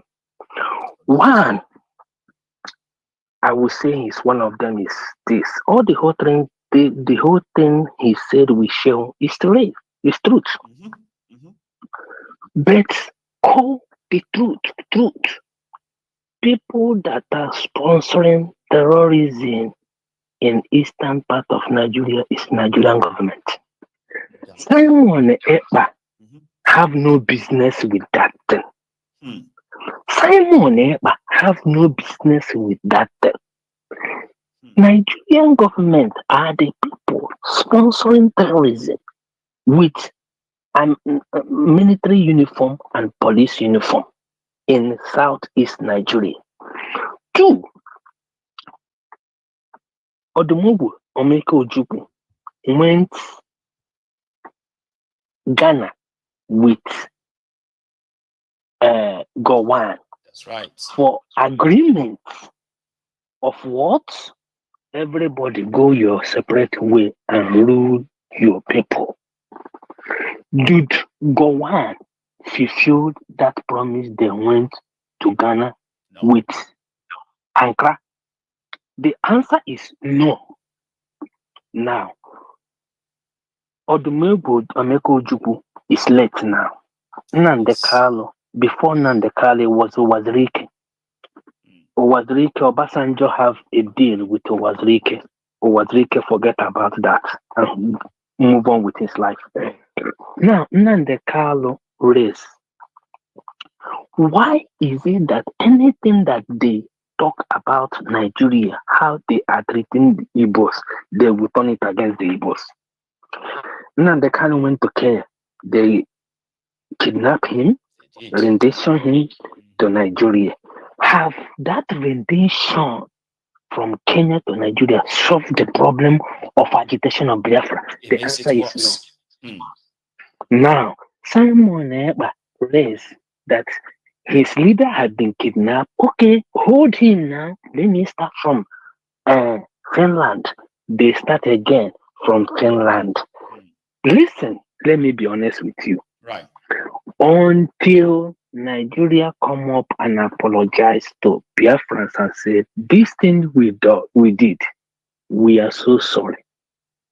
We killed millions of people. We murdered thousands of people in Asaba. We are sorry about this thing that happened. How can we come together and unite and make everybody as a citizen of a country? How can we do this? How can we make peace in every breakable home? How can we make peace in every nationality, every tribe, so that this thing will never happen again? How can we unite as the proud African, the proud Nigerians? How can we unite? Forget about the past. We have done wrong. This is where we got it wrong. But I want peace. This is my administration. I want us to make peace right now. This is our time to make peace. And it's not just talking about it, actually doing it. Anytime they stand up and do that, trust me, we will forget about everything. Listen, this is the issue that anybody is. Sunday Buhu was looking for the Dual Republic, a Dual nation.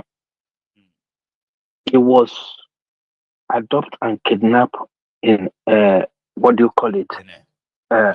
Benin, our neighbor country, Benin Republic. He had been released and is going all over, rejoicing in his life. Why did Nnamdi Kanu be held? That is the question I want to ask you. Can you tell me anything reason? Still continuing. It's called the institutionalized their Cold War.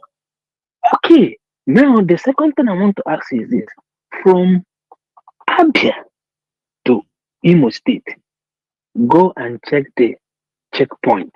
Just give this thing I'm telling you now. I'm not saying that everything that we are saying is real, but you have to, as a man that come to YouTube and bring your own advice to people, how we can move forward, how we can make the country become a better place for every person. Now, go and do your investigation and see what people are saying. Is it truth? I traveled back home. Was it last 4 years? I raised up my hand because I have no hands. In a minute, I come down from the vehicle and walk like 15 to 20 miles away with raising up our hands. This happened in my eyes. It's not happening where I'm living in Portharcourt. Yeah. So, bro, when we see truth and we are trying to hide the truth, it can't solve the problem. Instead of it. Now, let me tell you the second thing. I am not a Yoruba. I love Yoruba. I love them. I've been in Lagos. I've been living in Lagos before I make a move. I love everybody around me. I'm not a hater. You know? Now, Joshua Igila says, this is his message. It's not, I'm quoting him. It's not my message. He says, take Biafra agitation serious. Call them, be in a round table.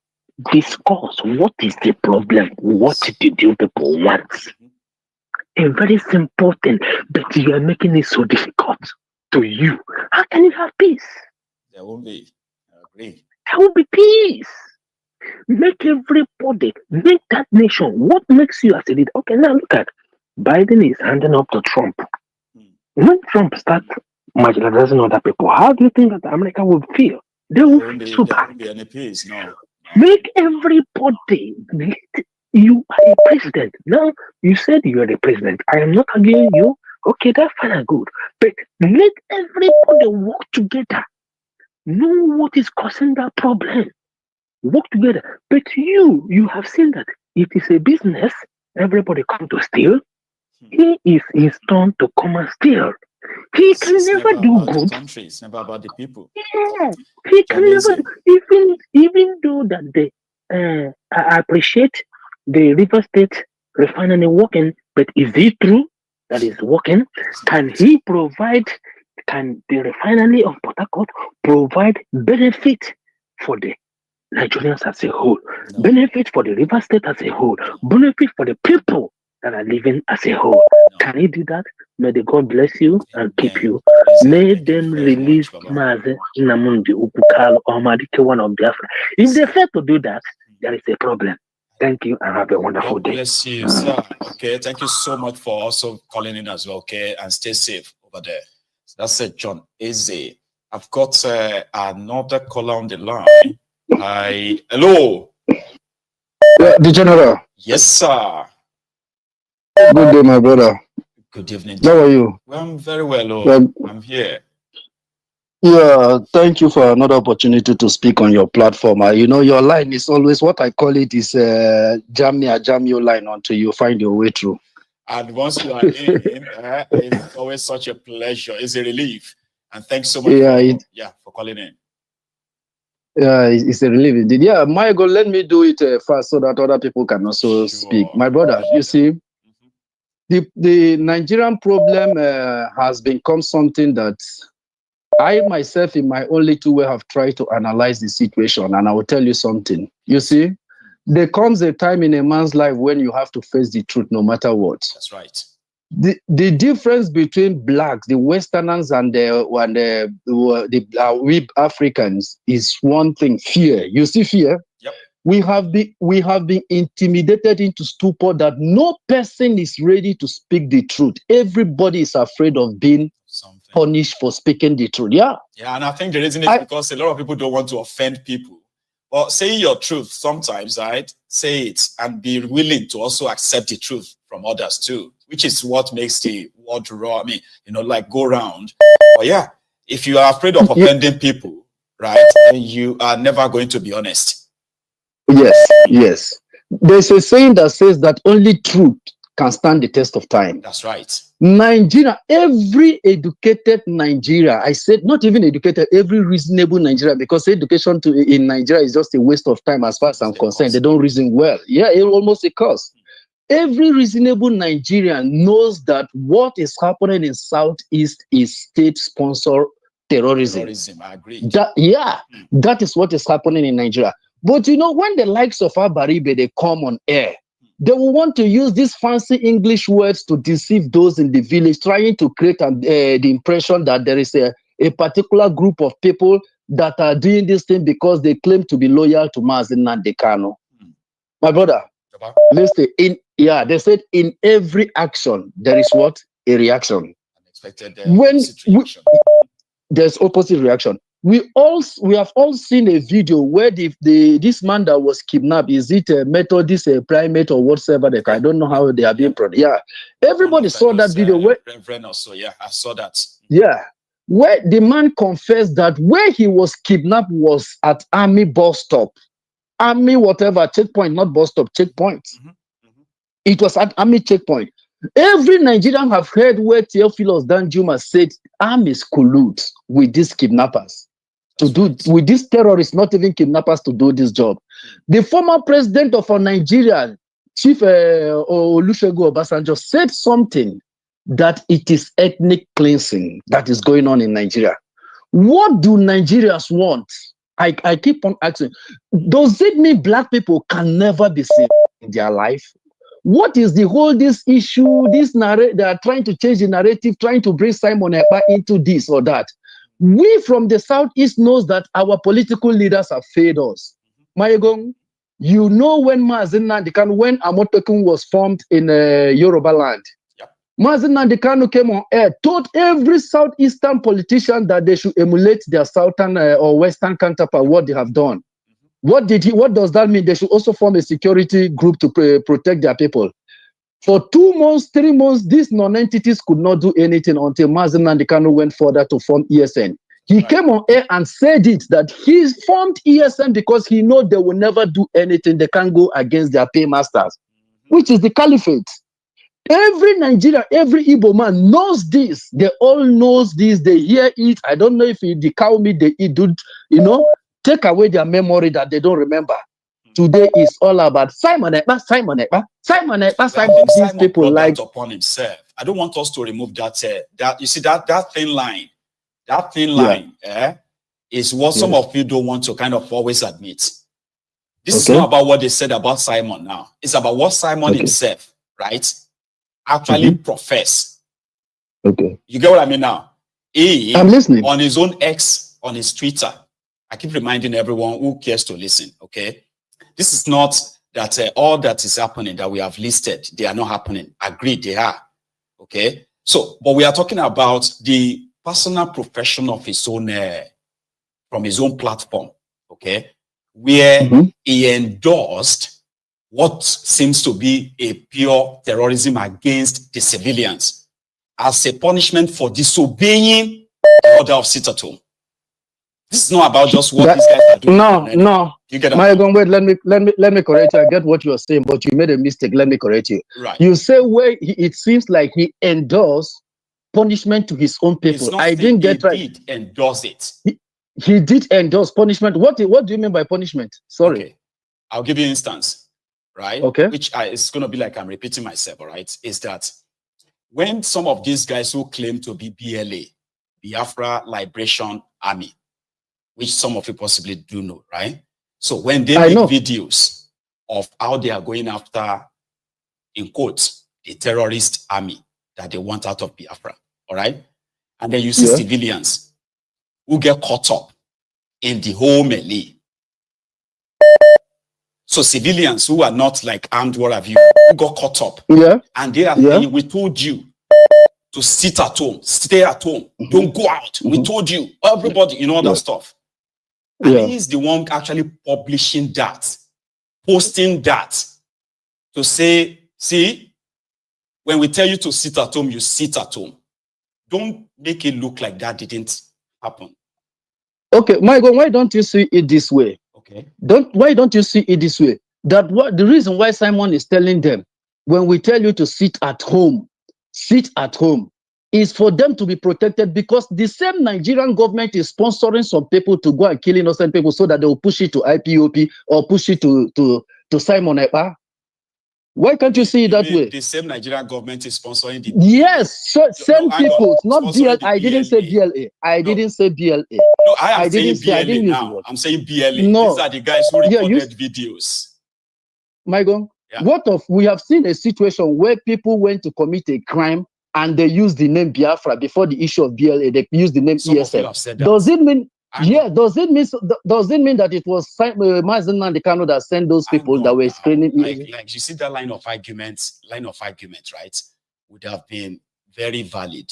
Okay, if for example, if Simon posted a video and said, those who are claiming to be BLA in this video, they are not BLA. We didn't send them to do this. Okay. He posted. Okay, I get it. He posted it to say, these are the Biafran Liberation Army. And we tell you to sit at home. It's for your own good. Sit at home. And they are actually like unleashing terror on civilians. This is not like, so if you claim that some people are doing it in the name, what you should have done was to debunk that, okay, to say, no, we didn't send you to do this. Of course, we told people to sit at home, but we didn't send it. He's actually is the one publishing the video to say, we told you to sit at home. You disobeyed that. So do you see the mix there? That it will be a total misrepresentation to say Simon is using a video of people sponsored by government, right? Okay. To justify his own action. So that would be contradictory, don't you think? I think so. It will be contradictory. If he didn't post it, if somebody else does, and he kind of like debunk it to say, no, we didn't send you this. Our mission is not against civilians and all that too. We are, you know what I mean? Because it did post videos of where soldiers were like, attacked and other people were like attacked. My own point is the area of civiliancy. for this. So let me see if I can show you this video before we continue. Okay, you probably have seen this too, right? And take a look. We come to Ebony State. Every one of you have seen what they did in that market, in Iseko market. A mini market where people look at people, even women, old women selling okra. Okra, they have, this is a farming season. Women, they didn't come inside the main city. Women that harvested their okra, where they are selling, somebody that called himself a freedom fighter will invade the premises of old women, destroying their okra, telling people that he's making freedom, he's installing shit at home. You come in the marketplace, you shoot. One thing is this, everybody saw the video where they shot this man who is a sympathizer of Biafran struggle. They shot him. And this is somebody sympathizing for the struggle. This is somebody who is part of this struggle. You shot him and tell us that you are doing it for Nandeka. Are you there? My God, I'm here. Have you finished? So you see, I am not for those who probably just because they want to defend their sermon and they kind of like come for me. I don't really care about them. But you see, when I talk to people like yourself, I would understand the base of your argument, okay? And I just want you to also kind of look into what I'm saying too, right?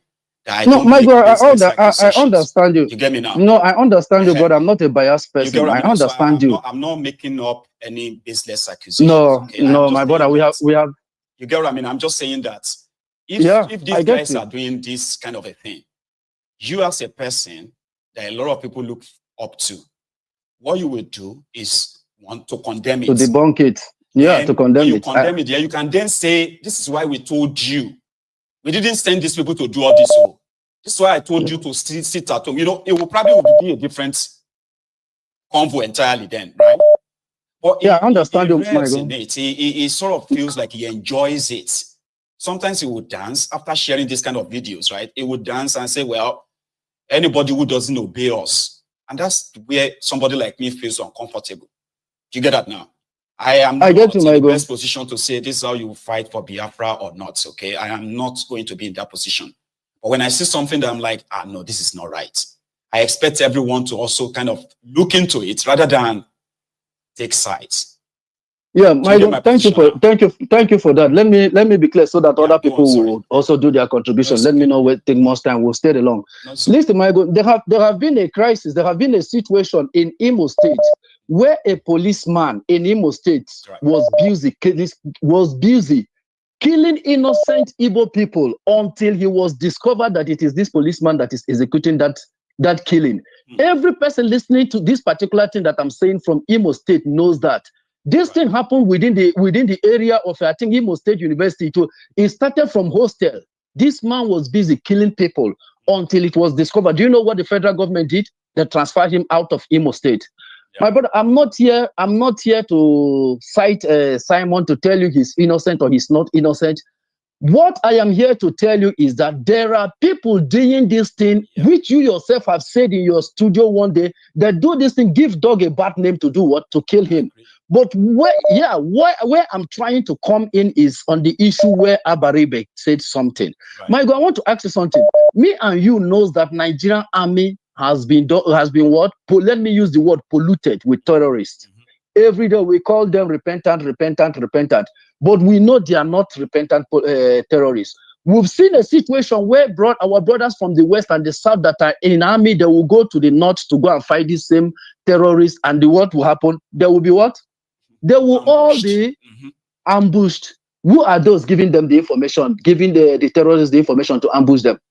Is those some repentant Boko Haram? They will bring them in the East to do this thing. And when somebody take it upon him to raise men that will be able to take arms and face them, it becomes a crime. If our state politicians or governors cannot protect us, can't some of us in overseas raise money to protect ourselves, our mothers, our sisters? Is it a crime? Well, it won't be a crime. What I'm trying, it's not a crime. What I'm trying to say, I'm not, yes. I'm not exonerating anybody here, but I'm telling you what is happening in Southeast. That is where I come from. The former governor of Enugu State, Binifa Ugwaye, knows if he's listening to your program, he knows he was aware of the terrorists in Enugu State during his regime. He knows where they camped. What I'm telling you is an information that you yourself, Maigo, will not believe, but I'm telling you, he knows. I'm not in position. People cannot be dying. You know, it's your People reality. cannot be dying because of these young men. They want to maintain their political relevance. That's just all. They know everything that is going on. But because they want to maintain their political relevance, they will push the blame to somebody. Thank you so much, my good. I understand what you're saying. And it is well. brother. Just stay straight, man, okay? You have a good one. Right? Thank you. Thank you. Yes, man. So I have another caller, and I think it is... hang on. Hello. Did I get you in? Yes. Yeah, that's what. One name. One name. How are you? Name. Anyway. I'm sorry that the line is kind of like acting up as well, but I bet you can hear me, right? Yeah. Oh, sit down, please. I think the person that spoke now is my gentleman brother from Atlanta too, right? Yep. Okay, that's good. Impressive. Yeah. So anyway, I was talking yesterday and Prince Judgment said I should say something concerning on the this thing. So it said I should say something concerning Simon Ekpa. Oh, okay. Maybe I do. Yeah, we are at it again then. Please. I do not know if he thinks I'm, you know, even while I listened to Simon Ekpa, you are the one that made me to start listening to Simon Ekpa. You understand? So he, you know, because then there's something I do not like in the sense that all life matters. All these things, you know, all these things does not worth the blood of innocent people. Most of the people that you see in the East, even the ones that died, they don't even have any connection to do with whatever that is happening. Now, on the issue of Simon Ekpa, like you just said some couple of seconds back, people should not be dying, even if you are agitating for something, and even if you are the one doing it. You shouldn't come to the pages of newspaper or the television to start saying you come out, you die, you laugh, you dance. Somebody said is the dance I have problem with. I don't have any problem with other the fact that I still do have problem with it, because when Odumegwu Ojukwu was doing all these things, when he was in the thick of the war, everybody saw how sober he used to look whenever he comes out. Every life that is lost is a sad man. There are images of him. Yes, there are a lot of images of him. You see how sober he is.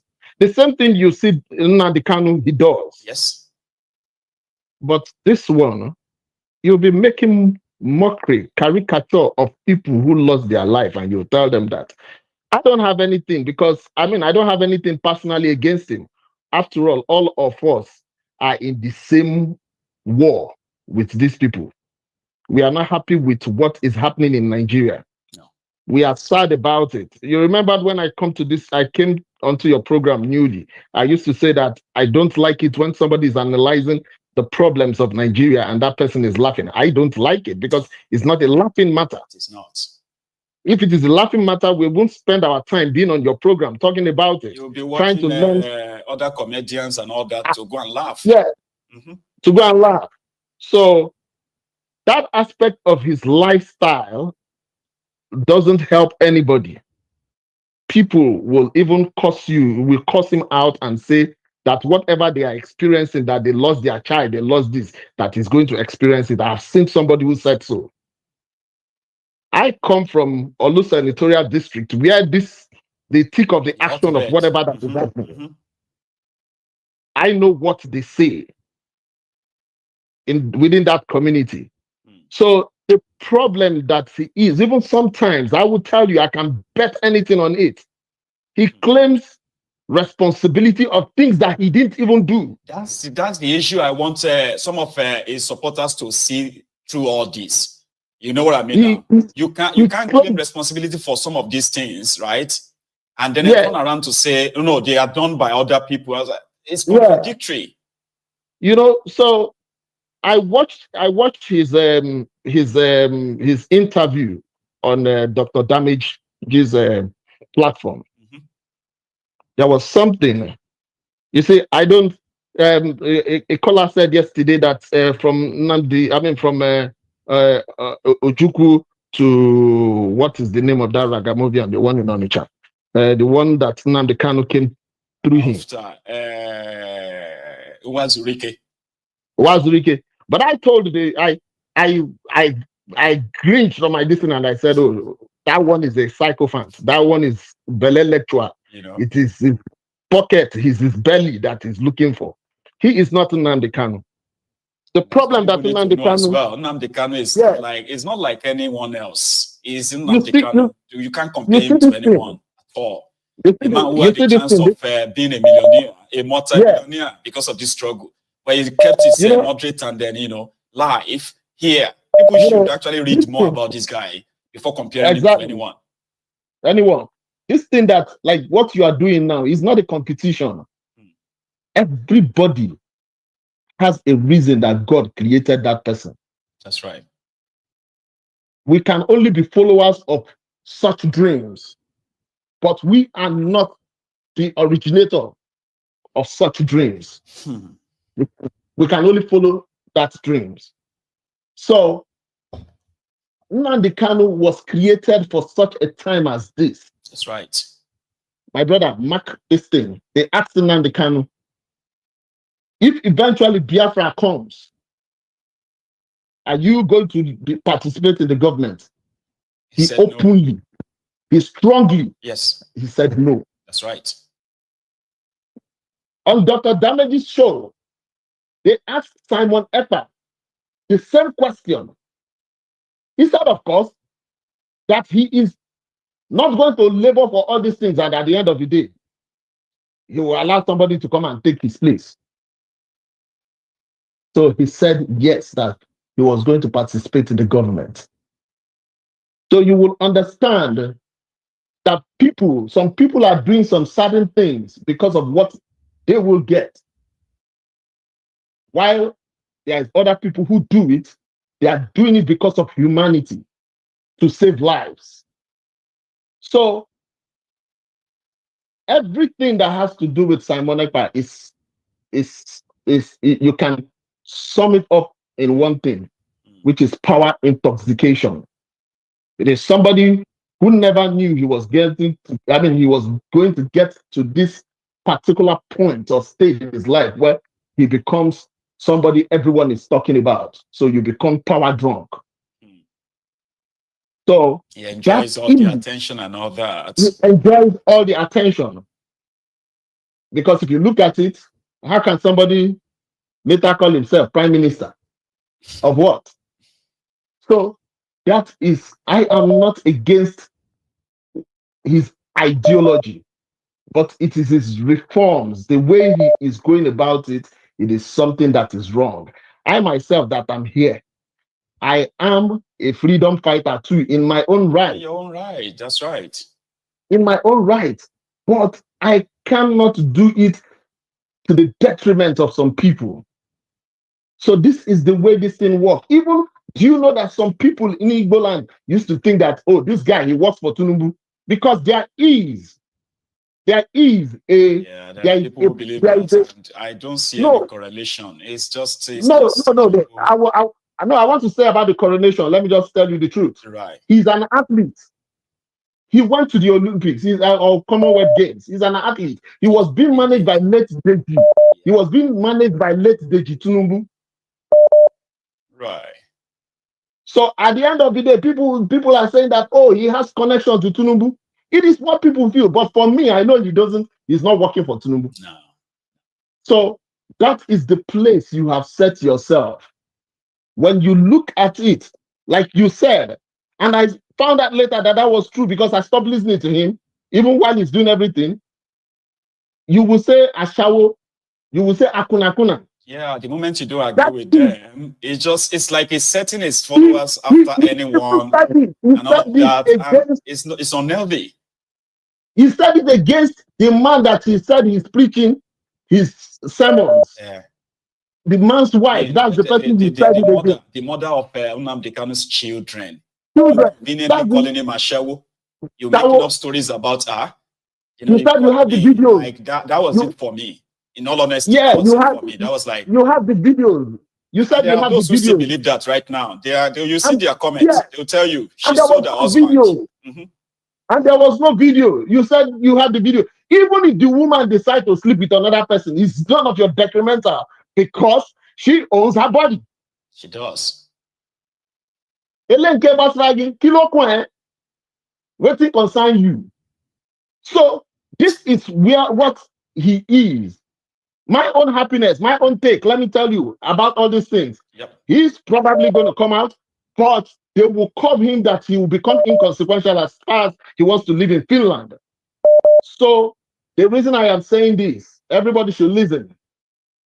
If Nnamdi Kanu comes out, this guy is going to be an opposition to Nnamdi Kanu if he's not checked now. I think we are on the same page on that because there are some of them who are already making up stories that if Nnamdi Kanu comes out and he doesn't, follow what Simon is doing, they will consider that he's compromised, and they will push a massive campaign that Nnamdi Kanu has been. And at the end of the day, yes, and at the end of the day, this struggle will become a struggle of caricature.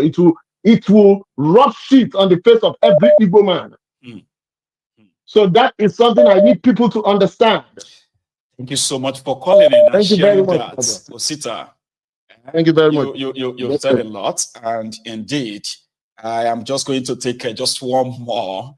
My time is very much up. Okay, the conversation around this, what's going on in the East, Simon Ekpa, his supporters, Mazi Nnamdi Kanu, the IPOB, and all that. There is so much that has happened in the last 2.5 years. So much in the sense that they've made a caricature of the old struggle, even to the point that they've twisted a lot of Nnamdi Kanu's, sermons, unfortunately. But there's something that I strongly believe for the person who has probably been one ardent listener to Nnamdi Kanu's preachings and all that. His absence has created a big vacuum. A vacuum that is like, a big man that left a big shoe. And a lot of people want to put their foot in to see if it's going to size, or it doesn't. Some will say they've divided his, his influence. There's something you have to know. If Nnamdi Kanu comes out tomorrow, majority of all these things that you have witnessed in the last 2 years will remain just ordinary distraction. They will vamoose. They will disappear. That you haven't seen much of him in the last 2.5 years or 3 years of Nnamdi Kanu can give you the impression that he doesn't wield that kind of influence anymore. It's because you don't know him. Or you've always belonged to the group of people that felt like treating him like a godlike figure was too much, so you never liked him. If Nnamdi Kanu comes out tomorrow, all these guys will disappear. All this nonsense will stop. I can assure you, but hey, you don't have to agree with me. Here is my last caller for the evening. Right? Hello there. Hello. Good evening. Peace and blessings to the mighty Temple of Truth. That is Prince Adewale, the African Wahala. How are you, Baba? Yes, sir. I'm good. I just wanted to chip in quickly by advising the people. Yes, sir. 1,300 people watching the show. I noticed in the last few days, weeks, the numbers of our likes have been going down. And it's like people have forgotten that we need to be clicking on that like button. It's very, very important so that we can sustain high numbers and more people can have access to the show, understand how APC is tricking them, and maybe they will get angry and fight and rescue themselves. So I encourage people, smash the like button. If you haven't clicked it before, click on the like button.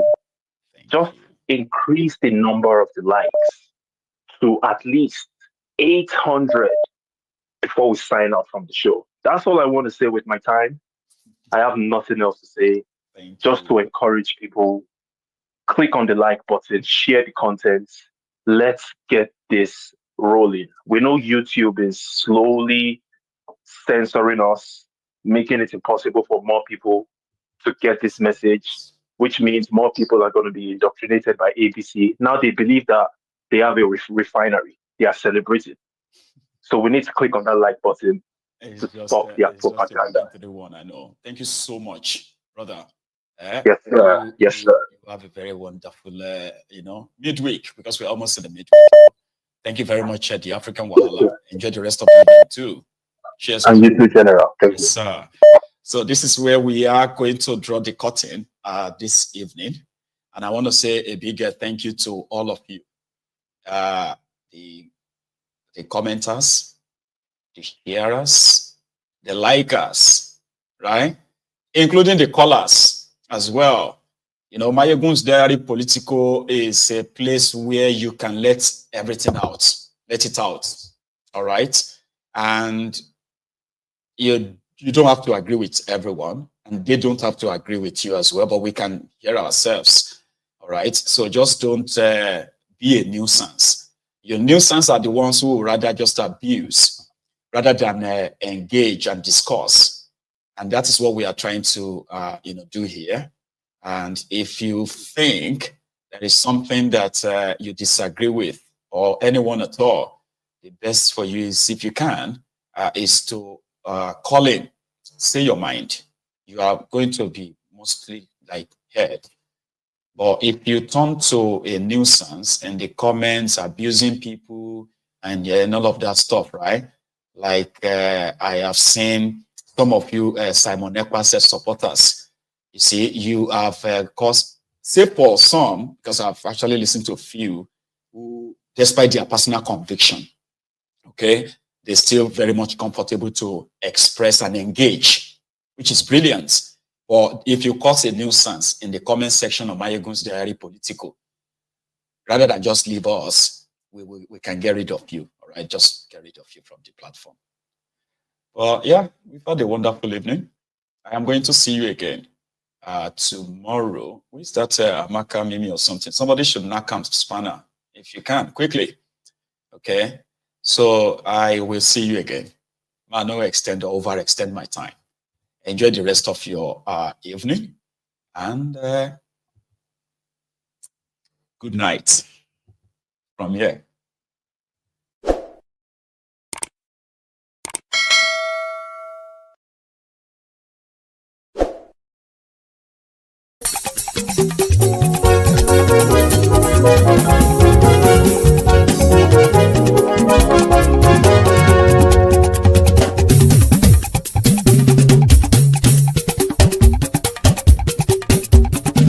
Mayegun làwa mọ̀ làmọ̀ tó dòdòdò. Mayegun Diary, Ayíbi #1. Mayegun làwa mọ̀ làmọ̀ tó dòdòdò. Mayegun Diary, Ayíbi #1. Mayegun ti dé o, ọ̀rẹ́ ará ìlú. Mayegun Diary, Ayíbi #1. Lórí Facebook, lórí YouTube. Mayegun Diary, Ayíbi #1. Gbogbo bó ṣe ń lọ ni Mayegun já wa sí. Mayegun Diary, Ayíbi #1. Àṣírí ọ̀jẹ̀lú kì í bò níbẹ̀ o. Mayegun Diary, Ayíbi #1. Bó bá ṣe eré àní Mayegun máa wí. Mayegun Diary, Ayíbi #1. Ó sì tún ṣe eré wàá gbọ́ níbẹ̀ o. Mayegun Diary, Ayíbi #1. Mayegun Diary, Diary Political. Mayegun Diary, Ayíbi #1. Godfatherism kò sí lọ́rọ̀ Mayegun. Mayegun Diary, Ayíbi lẹ́nu. Máyégún dáyàrí náà ibi nọ́mbà wá. Àní Máyégún làwa mọ̀ tó dódòdó. Máyégún dáyàrí náà ibi nọ́mbà wá.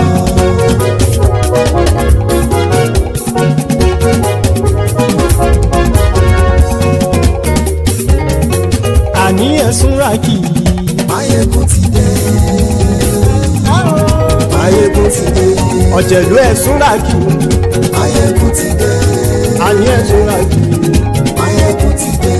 Lórí Facebook. Máyégún ti dé. Àní ẹ̀sùn ràkì. Máyégún ti dé. Lórí YouTube. Máyégún ti dé. Àní ẹ̀sùn ràkì. Máyégún ti dé. Bọ́ bàbá gbé wúrẹ́. Máyégún máa wí. Àní ẹ̀sùn ràkì. Máyégún ti dé. Ijó ìgbádìyẹ. Máyégún máa wí. Àní ẹ̀sùn ràkì. Máyégún ti dé. Pẹ̀sìdó bá rúfin o.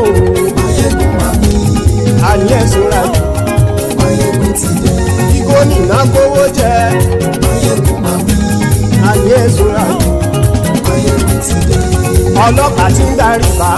Máyégún máa wí. Àní ẹ̀sùn ràkì. Máyégún ti dé.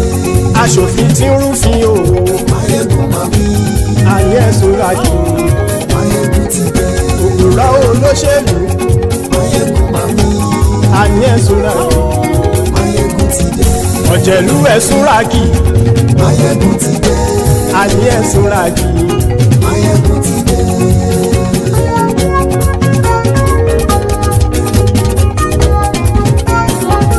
Máyégún ti dé. Gbogbo ọ̀jẹ̀lú ẹ̀sùn ràkì. Máyégún ti dé. Gbogbo ọ̀jẹ̀lú ẹ̀sùn ràkì. Ṣùgbọ́n ní bá ti ṣe èyí tó yẹ kí wọ́n ṣe, ọmọ bá dèrò ní fi wọ́n níran o. Máyégún ti dé. Gbogbo ọ̀jẹ̀lú ẹ̀sùn ràkì.